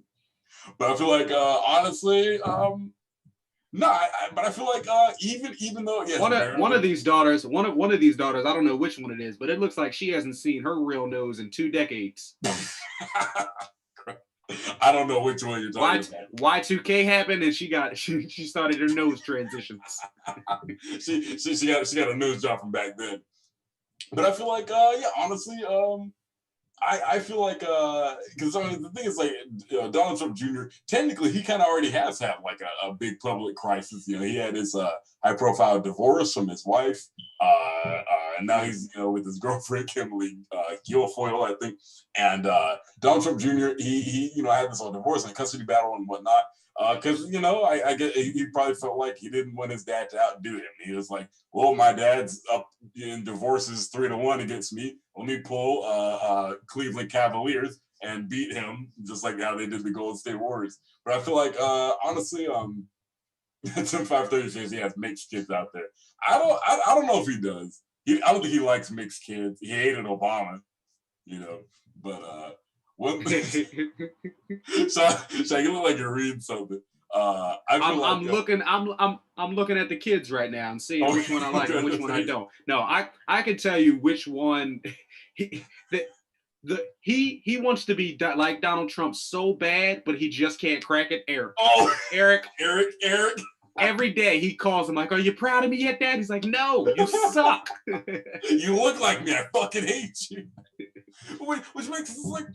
I feel like Eric, a lot of people, they say he's like ugly or whatever. And it's like, he probably just looks like his dad without the spray tan. Like, it's probably what his dad looks like without the tan. That's why his dad gets it, so he doesn't look like him. Okay. I can see why you say Tiffany is his least favorite, because Tiffany seems like the most normal one.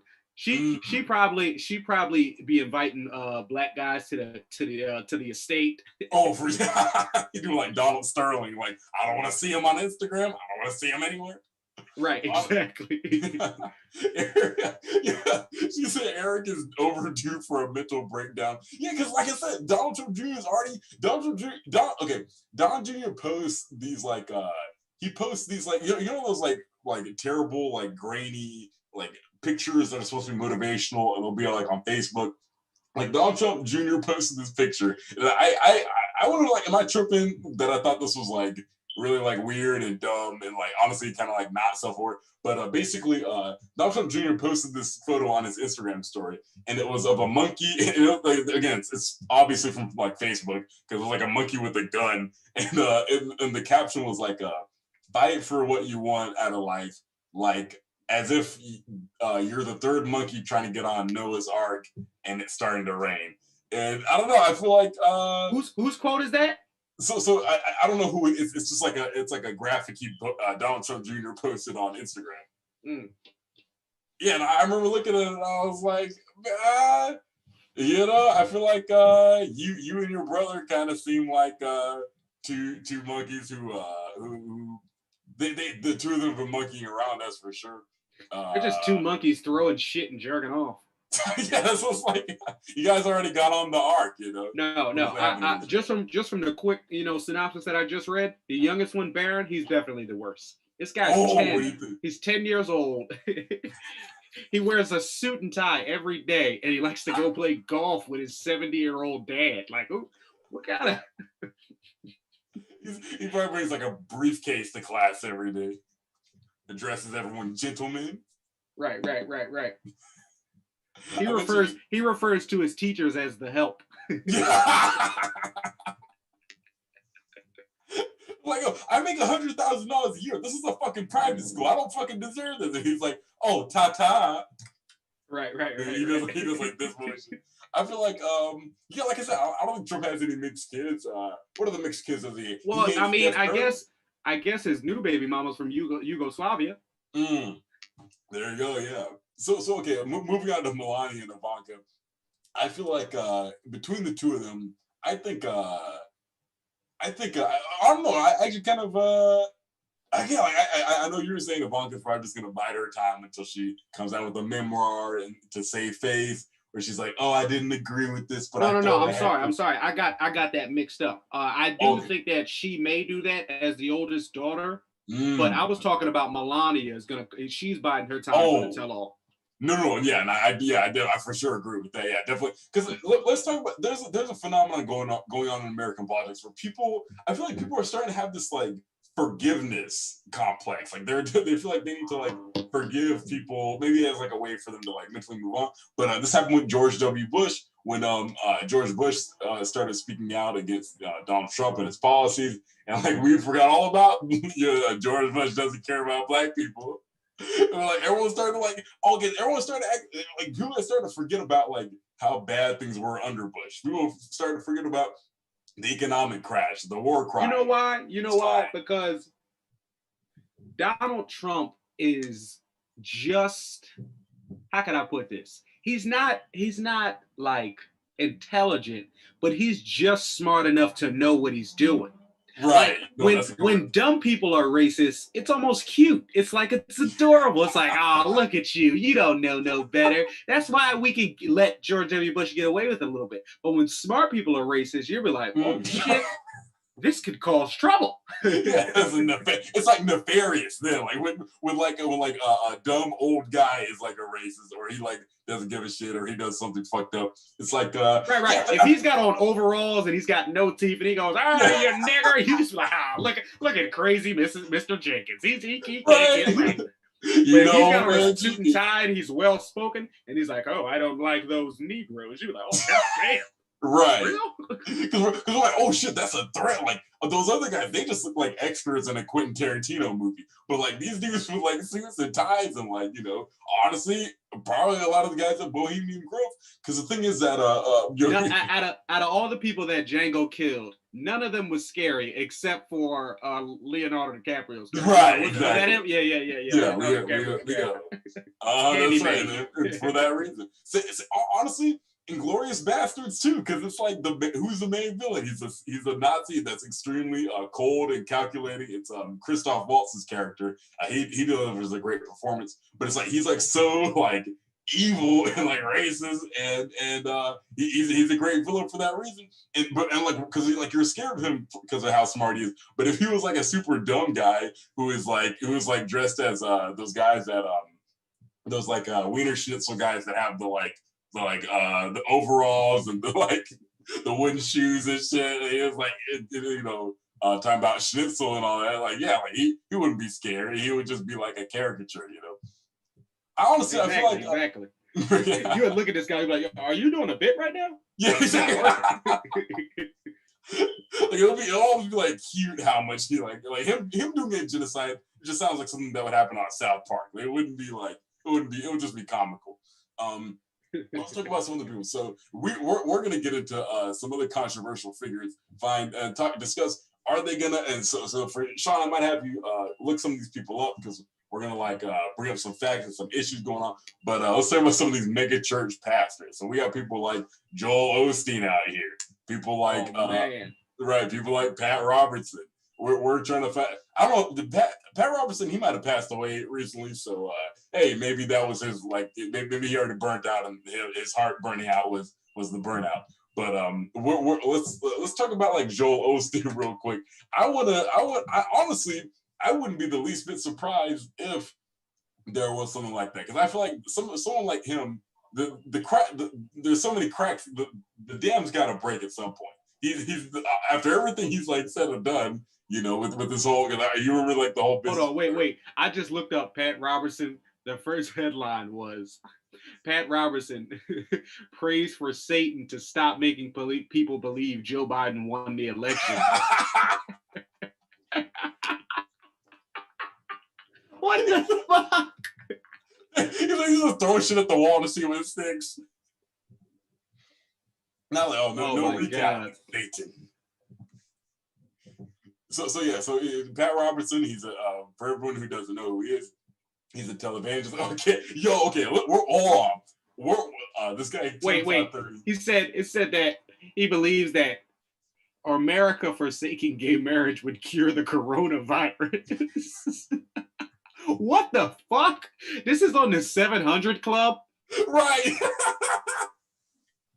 we really like. I remember watching 700 Club as a kid, and you're like not really like it was just and the crazy thing is, this guy was born in 1930. So for about 50 years of his life, everything he's saying was okay.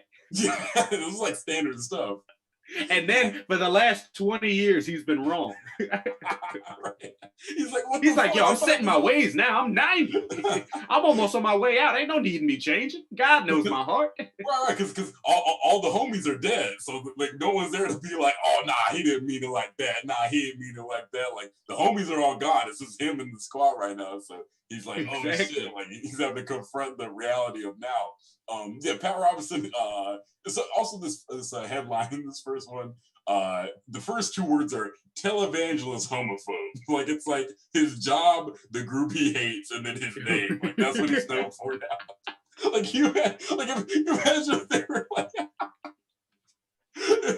they're like comedian and also guy right.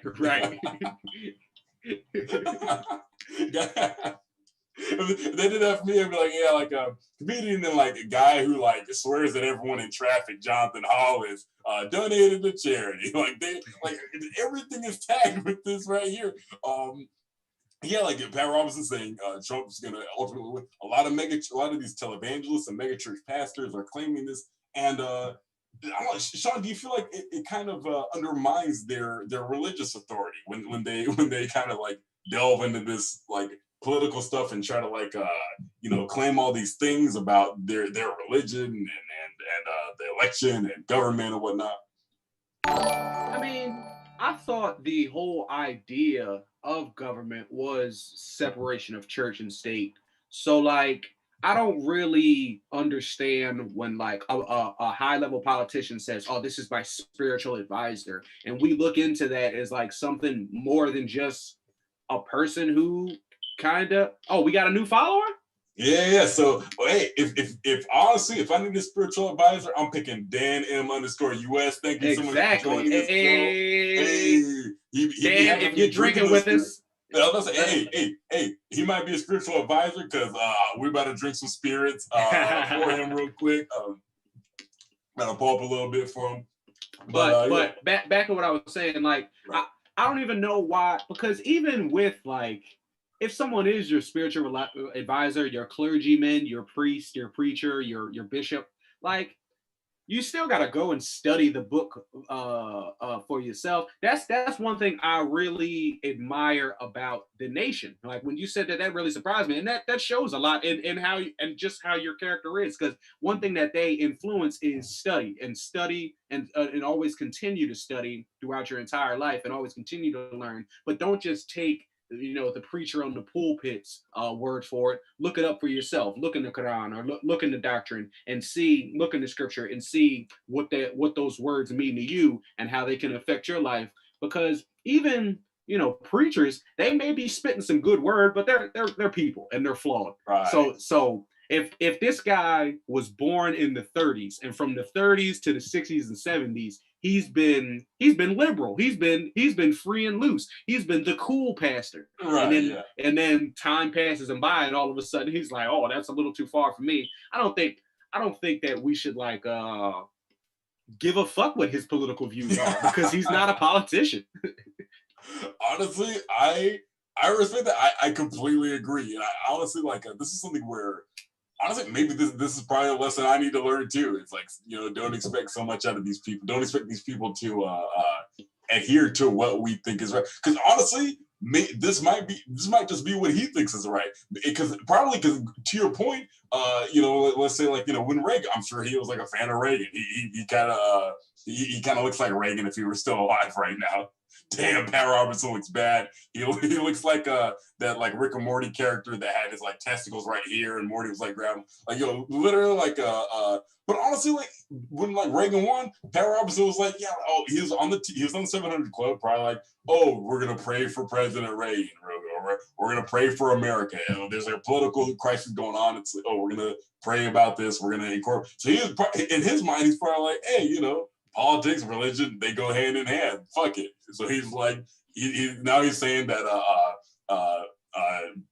Beelzebub is gonna come back to Earth because Joe Biden won and like needed to do a recount, or else we're gonna face God's wrath, or Jesus is not gonna be able to walk on water anymore. He's just gonna fall through if we don't like run back this election. Like, this is not like unfamiliar territory for him. Now I'll say this: he's at the end of his run. Okay, he's not going to he's like not going to burn out. He's just going to die out. Right. Switching over to Joel Osteen, he's been having a rough couple of years, man. Hey, he sure has. He sure has. And so he just went through a divorce. He just went through. Oh wow, I didn't know that. Yeah, well, he really has been through. In May of this year, his wife divorced him. How do you divorce? We just gotta. Jesus needs to come into our marriage, all right? And as long as you've got Jesus in your marriage, everything will be okay, all right? I don't care if I didn't let those people in during the hurricane. Hurricane Katrina isn't in my marriage. Jesus is. Hey, well, we know how Joel feels about hurricanes. No, not Katrina. What was it? Hurricane Harvey? What happened? Hurricane Harvey came through, and that might have maybe that was a problem there. Maybe she was like, "Hey, why don't we help some people out?" And he was like, "Fuck those people. Fuck, I look like having these broke niggas in my church." Maybe Joel Osteen said that, and then that might have caused a rift. You never know. I want to point this out too. I just saw this article. The title is 8 Celebrities Who Have Unbelievable Real Estate in Texas. The thumbnail is Joe Rogan looking like. But the fact that it popped up when I typed in Joel Osteen means they're also talking about Joel Osteen. And that's another thing that I just touched on is that he has a massive compound in Texas. Joel Osteen has a godly. This nigga, his church is where the Houston Rockets used to play. Really? And he is selling it out every week. This nigga he's pulling in more numbers than James Harden. Yo. Can you imagine James Harden and Russell Westbrook are less of a showstopper than one of this guy? Like this guy, he's not one of the best two-way players in the league. He's not he wasn't a number one draft pick. He wasn't a lottery pick. No beard, like no gimmick. Wasn't on the Thunder, like no fucking. He has his playoff record is 0-0, and here he is. He was never going toe to toe, shot for shot with Steph Curry. He was going toe to toe with the devil, and here he is making all this money. So and this is I think this is again something that might be a matter of the time passing these guys by. Because one thing that a lot of people talk about that is like controversial, or something that has become controversial nowadays, is the budgets of these mega church preachers, these pastors, these preachers, guys like Joel Osteen, Pat Robertson, Kenneth Copeland, that I think Tim brought up. We're about to get into Kenneth Copeland in a second, because that man is an animal. He's that man is something else. But it's like they have private jets. They have large mansions. They have lavish lifestyles. And a lot of people are saying like, oh, well, what happened to the whole, camel eye of the needle thing? What happened to the whole like, living humbly like Jesus or whatever? But it's like, Sean, do you think that? God damn, Kenneth Copeland looks like. Have you ever seen that video of the oldest living Rothschild, where he gets his heart replaced like every couple months just so he can keep living? He looks like he's been going through that surgery. This Kenneth Copeland. Yeah. Looks terrible. Kenneth Copeland definitely looks like they have to swap in like another guy from the 30s. This guy's worth $300 million. Another guy from the 30s. Like I said, Joel Osteen. Now I'm a little surprised from him because he's still in his preaching prime. Right. Yeah, Joel Osteen doesn't look like a burlap sack yet, like Kenneth Copeland does. A burlap sack. He doesn't look like he has like grain in him. Like Kenneth Copeland is filled with grain. Kenneth Copeland he's from the Oregon Trail. He's one facelift away from his skin splitting.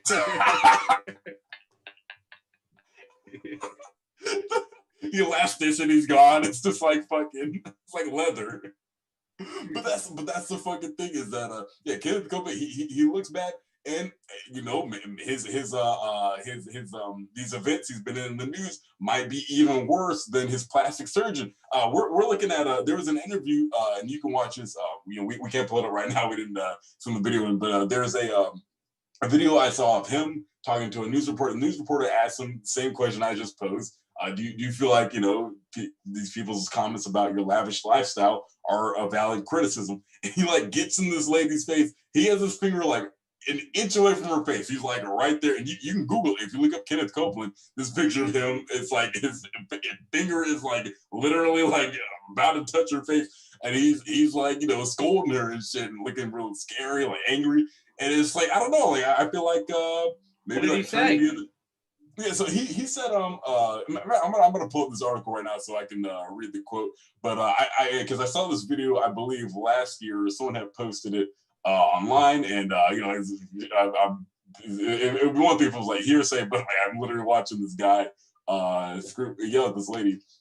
But interview with televangelist Kenneth Copeland. Relevant Magazine is the source for this article. So the lady's opening question was, "We just like to ask you about why you don't like to fly commercial. Why have you said you won't fly commercial?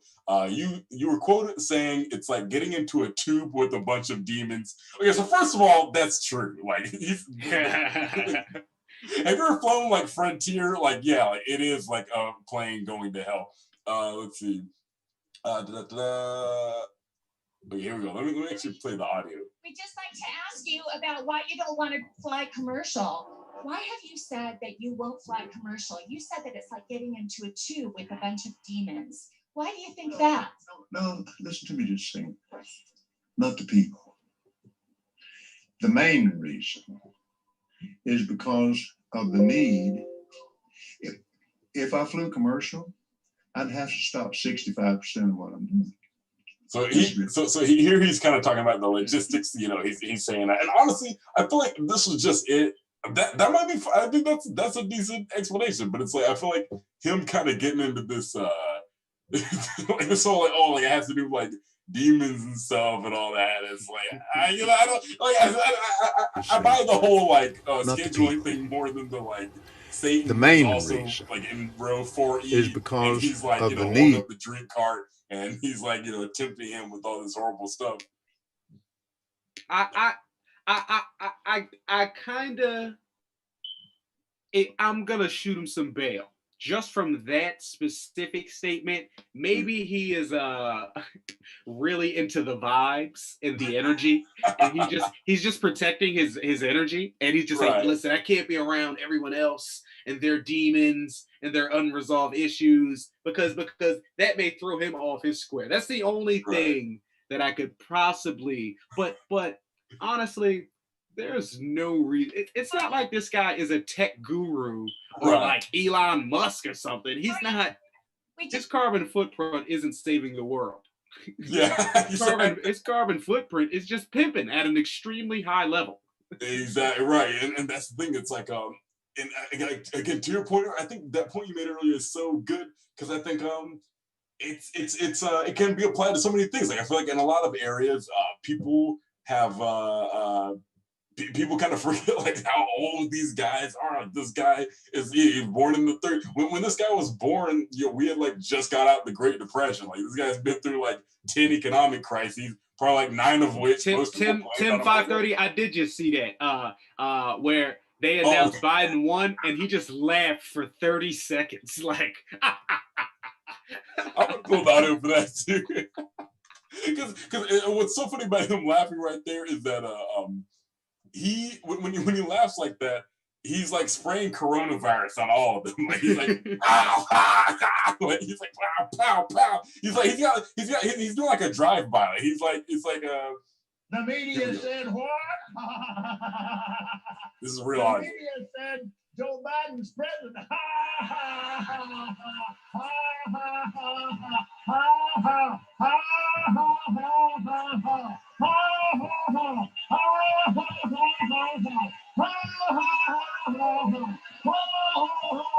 So this video is 2 minutes long. I'm gonna stop it there. I think we what was that? A Mad TV sketch? You sound like he's auditioning for Joker or some shit. Like, you better fucking right. He was warming up. It was like, can you do that? Can you do that take again? Just keep doing it. We'll until we get it. Ha ha ha ha ha. Cut. Okay, Joker is he laughs a little quicker. Maybe Joker is like kind of like sinister, like not really like a mega church pastor. Like he's more like a criminal, you know. Also, I feel like this whole maybe that is it. Maybe he saw how Joker made $1 billion, so maybe I love how they don't call it the news. They say the media. The media wants you to think Joe Biden won the presidency. Right. Why don't they just say the news? Like, why don't they just say like, oh, the people counting the votes? Like the guys who were counting them were like, oh, it looks like Joe Biden won. He's like, ha! You think you're right with your like votes in hand that you counted and looked at, and someone supervised you? Oh, you think that's valid? Well, I feel like that's laughable, and I'm gonna laugh at it. And I am no way I'm feeling sensitive about the result of this election. I'm going to mask it perfectly by laughing like how a human being does, and then resume my sermon. But maybe that's what his intention was, but it didn't come out of his mouth quite like that. Yeah, like that audio I played you is very real. Thank you, Tim 530, for reminding us that sometimes people who are very religious can sound very demonic at times.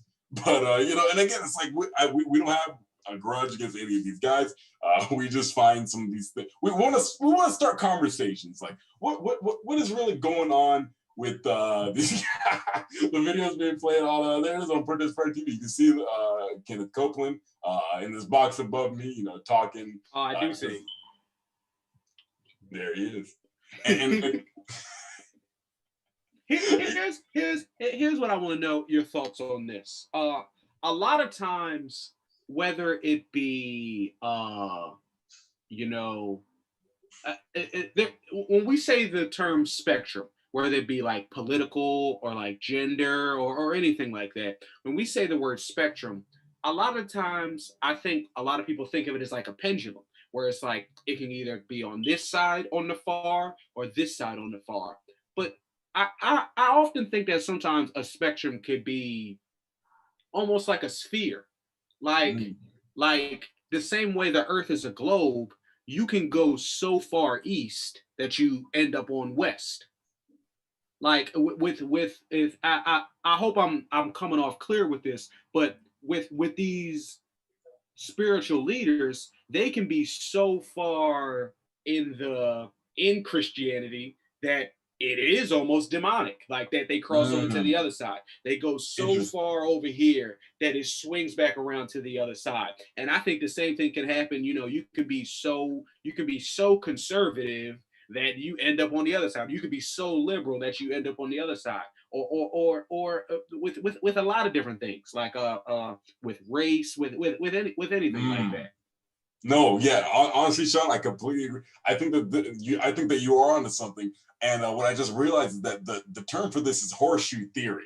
And what you're talking about is like a lot of people who are political theorists. They talk about this a lot. So to sum it up, the horseshoe theory, sometimes called the horseshoe effect, is the claim that the far left and the far right, and other areas where there's like a spectrum. People who are like no religion, or like who are like anti-religion in some way, or like they're fans of the villains in the religion, like Satan.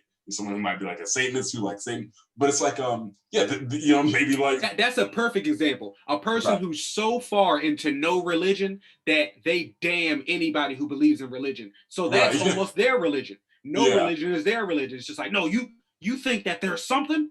I'm telling you that there's nothing, and they'll get angry about it to the point where it's just like, oh, you can still accept other people thinking something else than you think, but I get what you mean by that. But it's called the horseshoe theory. You said. That's right. And it reminds me of how when like the Patriots are in a Super Bowl and the whole rest of the country just roots for their opponent. Like, people don't have to give a shit about the Rams, but they're like, I just fucking hate Brady. That's all. Exactly. I don't know this fucking perfect nigga. Nobody has rooted for the Eagles all year. Now all of a sudden, exactly. Go Philly! the Eagles beat my team to get there, and I was rooting for them. Like, that's how much. I mean, like, everyone's like, I just don't want this like man who looks like Superman to win. He's a white guy who looks like Superman. I don't want him to win anymore. Stop. His life has been perfect enough. Right, exactly. Like Tom Brady had like 30 like amazing moments that will be like the plot of a movie, like marrying a supermodel. Like the first Super Bowl he won, he was like getting like drafted like 3,000th or whatever. Like he had like 30 Rudy's, or not like Rudy, but like 30 like amazing sports movie moments happened to him already. And he was like hungry. He was like, I want another, I want more. Exactly. Like nothing is enough for him.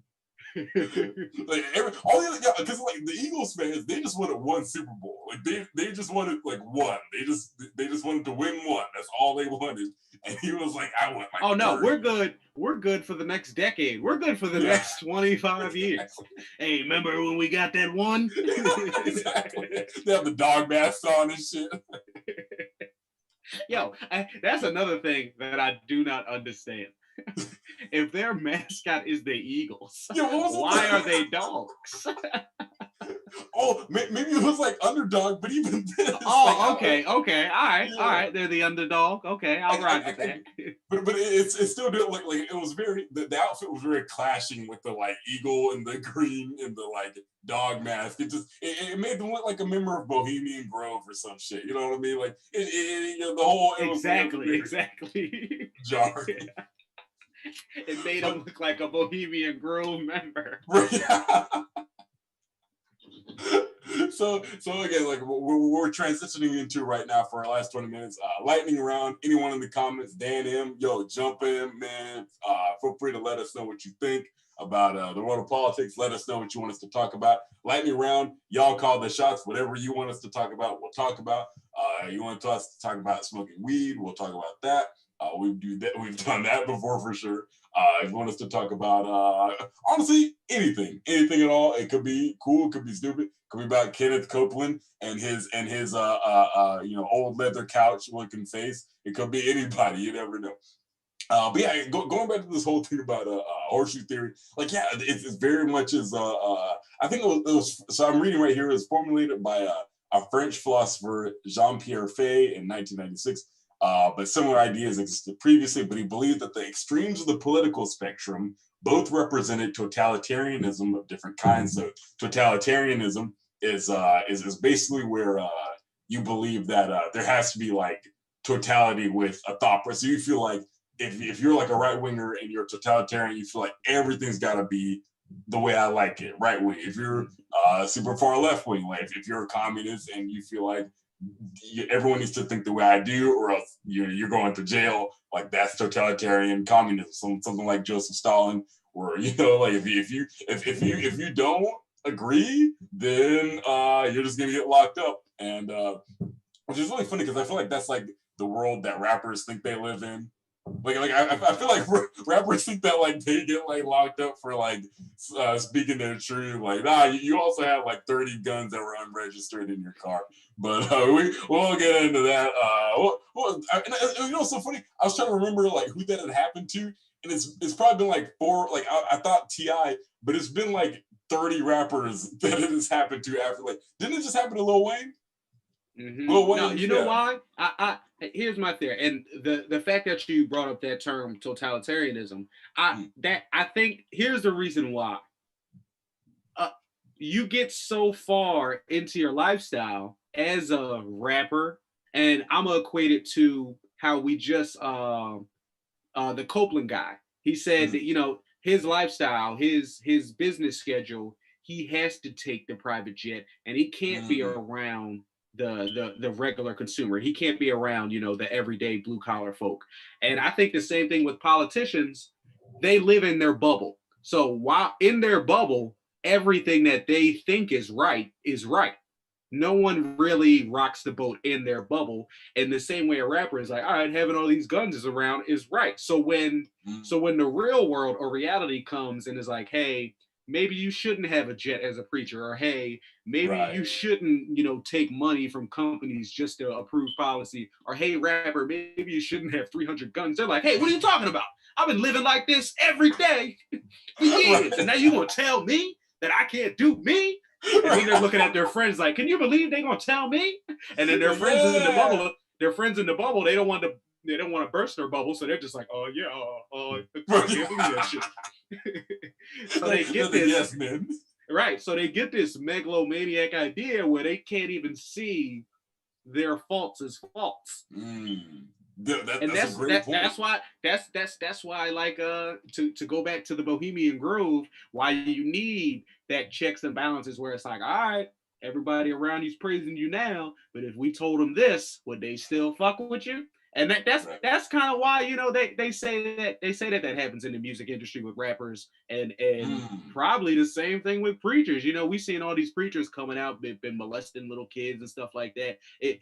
Some of it is a get down or lay down society where it's like, you can't cross that barrier of entry, or you can't cross that red tape until we got something on you. How about that? And honestly, you know, it might sound far-fetched, or might sound like conspiracy stuff. Like, I'm sure like a lot of this stuff, you know, is like things that some conspiracy fans might utter, but it's again like that quid pro quo and that boys club mentality, like that. It's a very real thing in a lot of these rich circles, and it comes up every time like a big scandal comes out. Every time, you know, with like the Epstein thing, everyone's like, man, it's so crazy that no one said anything. But then, like, think about like, or even like in our own personal lives, like, you know, like doing stand-up comedy, you know, times when you know, you hear something messed up about somebody, or you hear this about that person. Like we heard about what happened to Chris D'Elia earlier this year, and you know, I'm obviously not going to name names, but I know a female comedian who said she visited she must have been like 2019 at the time. She visited not Lafayette, Comedy Store in Los Angeles, and people who she knew there explicitly warned her about Chris D'Elia. Like and again, this is not like a criminal, because she was an adult by now. So it's not like it wouldn't have been like a criminal act for him to approach her. But it's like she like they, out of all the comedians who were there, all the people who were there, like the person that people felt like, because he was performing that night, so they were like, oh yeah, like the person we need to warn you about is Chris D'Elia, because he tends to be more on the aggressive side. So be very careful around him. And so it's really interesting that it's like and like that was like, you know, a few years ago, and you know, now it's all this like this big scandal going on, and you know, like some all this like mayhem, you know, the people making these accusations, and it's like you know, we don't ultimately, like, we don't know that, we weren't there, we don't know all the facts, so we can't litigate it. But it's like it's kind of crazy how it's like all these conspiracies. It's the craziest ones are the ones that feel like they're almost happening like right in front of our faces, you know, like the Epstein stuff, and you know, all the people that were flying on his jet. Kevin Spacey was on there, you know. And to how that happens is like how you said quid pro quo. That favor for a favor system is also it transfers the favor, but it also transfers the guilt. Because after I watched that Osteen documentary, I learned it was almost scary how he ran the organization, because he would find these girls who needed something. They were literally young girls on their own, and he wouldn't even he would abuse them, but he wouldn't physically abuse them. He would use those girls to find the girls that he could physically abuse. So when it came time to tell on him, or it came time for somebody was brave enough to speak up, it would be like, well, how'd you get in contact with him? Well, my friend took me over there. Then they would go to that friend, and that friend is like, well, why would you take your friend over there if you knew he was doing this? Well, he was giving me money. So you were getting money out of this? So you were finding people for him? So now they're guilty as charged, and it'll take so much resources to get as far as it did up the ladder to him, that whatever justice system or whatever system is trying these people will stop at that girl, or stop a couple rungs up the ladder. And it's because that guilt, or that I guess, that guilt has been transferred and passed down. And that happens the same way in politics. It's like, Allie brought up on one of our episodes where it was like, you gotta play the game a little to maybe get your bridge built, and you gotta let them dump some sludge into the river. But then it's like, yo, when it comes time for you to speak up and say, hey, this guy did some bad shit, they're gonna bring up that time you let somebody dump some shit in the river. And when you say, I only did it to get the bridge built, they're gonna be like, nah, fuck that. You are a river dumper. Exactly. And it's really, and again, it's the kind of thing where, it's kind of, we know it's like people in politics have to do some sort of filthy work. They have to do some sort of something messed up. They have to, get their hands dirty, so to speak, in many ways. But it's like, so it's crazy how we know that's how it is, but it's like when it is presented to us so glaringly, like with the Epstein thing, it becomes very scary and jarring, like watching the Epstein documentary, because honestly, I feel like he probably did kind of the same thing with the people who were his patrons. So it's like, so many famous guys rode on that jet. So it's like, if you say, hey, I know Jeffrey Epstein's doing this fucked up thing, then again, people, investigators start asking questions, and then they're like, well, why were you on the jet? Is that right? I just needed a ride. I was trying to get down to Miami, see my baby mom. Yeah, that's like you're in the car. The guy does the drive-by. I didn't even know he was going. I was just in the car. No, you are guilty by association. Yup. It's same with at least I don't know if this is the case in all 50 states, but in Georgia, if someone's drinking in the car, you are all getting a DUI. It doesn't matter. It doesn't matter if you never ingested a drop, you are getting it. And so is everybody else in the car. If the driver is drinking it, somebody else has an open container and they're drinking it, boom, there it is. And so again, it's like you don't want to call the police like, yo, he's drinking in the car, because now you are drinking in the car, even if you didn't drink in the car. So yeah, and it is. I think Epstein very much knew that. 10-5-30 is at the best, next level effed up, because it's like so Chris Tucker is also on this plane. Bill Clinton is also on this plane. So are you really willing to challenge all these guys? I mean, we got Bill Clinton. Bill Clinton did come out with Rush Hour. Chris Tucker came out with Rush Hour. Like you're not gonna challenge. No, because before even knowing, because I did hear about that as well. When this is when him and Bill Clinton, they would take trips to Africa and they would just hang out. And I've heard Chris Tucker talk about this on one of his stand-up specials. He didn't sound like he was doing anything bad. He just sounded like he was going in to hang out with Bill Clinton. He would go to these high-end parties where he's like, shit, I was a nigga in Friday, and now I'm hanging out with Michael Jackson and Bill Clinton. Like, he's just taking it in wide-eyed. Right. They bring him along because he's the funny black guy, and now all of a sudden, at the end of the night, when they bring out a line of 16-year-old girls, he's like, oh, what kind of party is this? Exactly. He's like, and then Bill Clinton looks over and is like, Chris, you want to ride back on that plane? Right. He's like, you trying to fly Spirit, or you trying to fucking? Because if you fly Spirit, you're not coming back alive. Right. It's a long way. It's a long ass flight from Africa to America on Spirit Airlines. Have you You're seen gonna Coming need to the Spirit America? to 'Cause make you that won't shit. be. They'll be like, yo, you see Coming to America? Because you're not gonna be ever again if you fucking squeal. And because that's the fucking thing. It's like And all the 16-year-old girls, they know Chris Tucker because they seen Rush Hour. They're like, Chris, please help us. Right, please. right, Like, exactly. I'm sorry. Snuffy. that was just a character. I can't help you. I'm not really. I don't know what I'm doing here. Because again, it's like they see his face. Because that's got to be Epstein's other like big thing is that all the victims, like they see the faces that are in this. They see that Bill Clinton's in there. They see. So it's like, you know, if any of them are trying to like squeal, then it's, or if any of them try to like come to the feds, it's like they're not just challenging him, they're challenging all of them. So it's like, how do you challenge the leader of the free world? Bill Clinton never touched a black man's radio.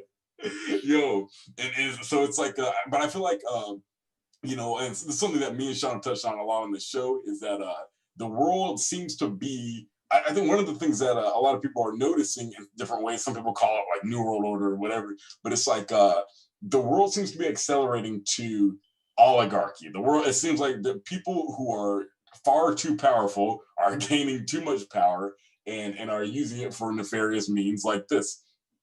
Or, you know, some of them aren't, but the fact that they have that power. And I think that's the scariest thing is that the fact that someone could be capable of this. A lot of people could be capable of this. You know, Epstein's a billionaire. There's like hundreds of billionaires out there, you know, and they could buy a private island and a jet and have a bunch of other famous friends that they extort like he did with all these people. I'm not saying that a lot of these other guys are victims.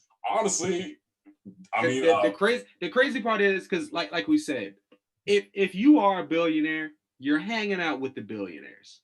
So it doesn't matter if you're a billionaire from America, a billionaire from Saudi Arabia, a billionaire from maybe Russia, you're hanging out. So when your billionaire friends is like, oh yes, I've got this many girls and they come and they wait hand and foot, you're gonna start to be like, damn man, what? I'm an American billionaire. Why can't I have the same Right, exactly. When even more so, because how Epstein used to do it, when his friends would come into town, he'd be like, "Oh yeah, I got these girls. They were like his party favors," and he would get the same treatment when he would mention them. So he probably felt like he had to keep up with the Joneses. Exactly, because that's the fucking thing. It's like it had to have been normalized in that, because it's like I'm certain that he got, because it's not hard to lure men to have, I mean, you know, people have been luring men to have sex. It literally, the CIA like so many times tried to and the FBI, they tried to kill Fidel Castro using women. Like they tried to lure him with on this one occasion, and this is true, you can look this up, there was a woman who they sent to kill Fidel Castro, and they just wound up having sex. Like Fidel Castro was like, nah, you're not gonna kill me. You're gonna put that gun down, and then he like made love to her, like that's what she said, because it was one of the women that Fidel had like a relationship with in the past, but yeah, so it's like Epstein probably would be like, you know, they're all in the little billionaires club, and Epstein's like, you know, all these, you know, I got like plenty of chicks, they come around, da da da. And, you know, rich guys are always trying to have that like little experience. Because again, it's trying to keep up with the Joneses. Like the Saudi guys say they got a bunch of chicks. I'm trying to have a bunch of chicks too, because they want to be able to just brag about that. And now they're on the little black book of flight guests on Jeffrey Epstein's little plane. And there are names like Bill Gates is on there, like President Clinton, obviously. I mean, even if he wasn't on there, I think it'd be pretty obvious that he was on there. You know, if there was no record, we would be like, nah, Bill Clinton for sure was on a plane called Lolita Express headed to a private island. But if there's like that, Chris Tucker, Kevin Spacey, again, shocker. Kevin Spacey was being a predator. And again, it all goes back to my original point of like, if we can't live in a world where people have the power to do this. There has to be checks. No one can be above the law. It can be above checks and balances. And it's like shit like this is gonna happen if you just let people get this powerful and this coordinated. Well, I think that's a good place to wrap up. I completely agree. Oh, hey, you know, on that high point, that happy, we're gonna have a happy ending to this show. Yeah, how depressing is it to just end on, yeah, you know, we're pawns in a system that is so corrupt and broken that we're just going to get sucked down a drain and into a disposal. And that's what happens to everyone who's not a global elite. But anyway, until next week, I'm Jonathon Hollis. My co-host here is Sean Connor. Y'all follow us on social media, Shawnee Mac Comedy. My handle is just Jonathan K. Hollis. You can follow both of us. Keep up with us. We'll be posting these show promos. Sean animates them, and they're fucking hilarious. I love it. Also, Sean, real quick, post the Cash App real quick. It's been so long since I've like met with people and like needed Cash App that I forgot what Cash App was called. Yeah, Sean, post that Cash App. Y'all donate to us real quick. If y'all like, hit that subscribe button, hit that follow button, hit that bell, get the notifications to know when we're showing up. Yeah, and come support the show. Thank you so much, everyone, and we'll see you next week.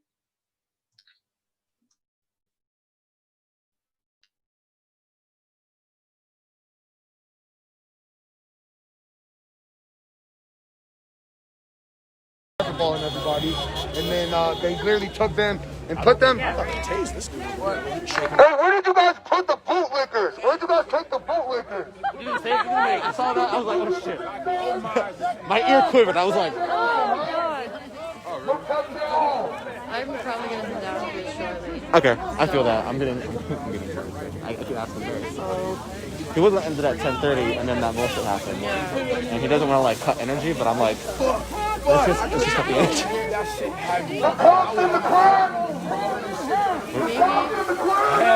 be like, live to fight another day. You got jail somewhere. Right, yeah, and we do. So that's what I'm talking about. Alright, you two. Yes. Go hand in hand. Go hand in hand. Go hand in hand. Go hand in hand. Go hand in hand.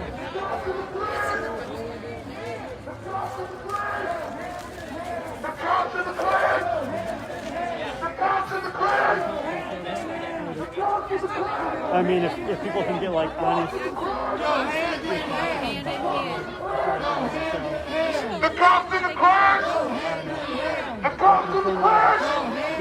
I still don't know how 200 people are watching this. We didn't know how many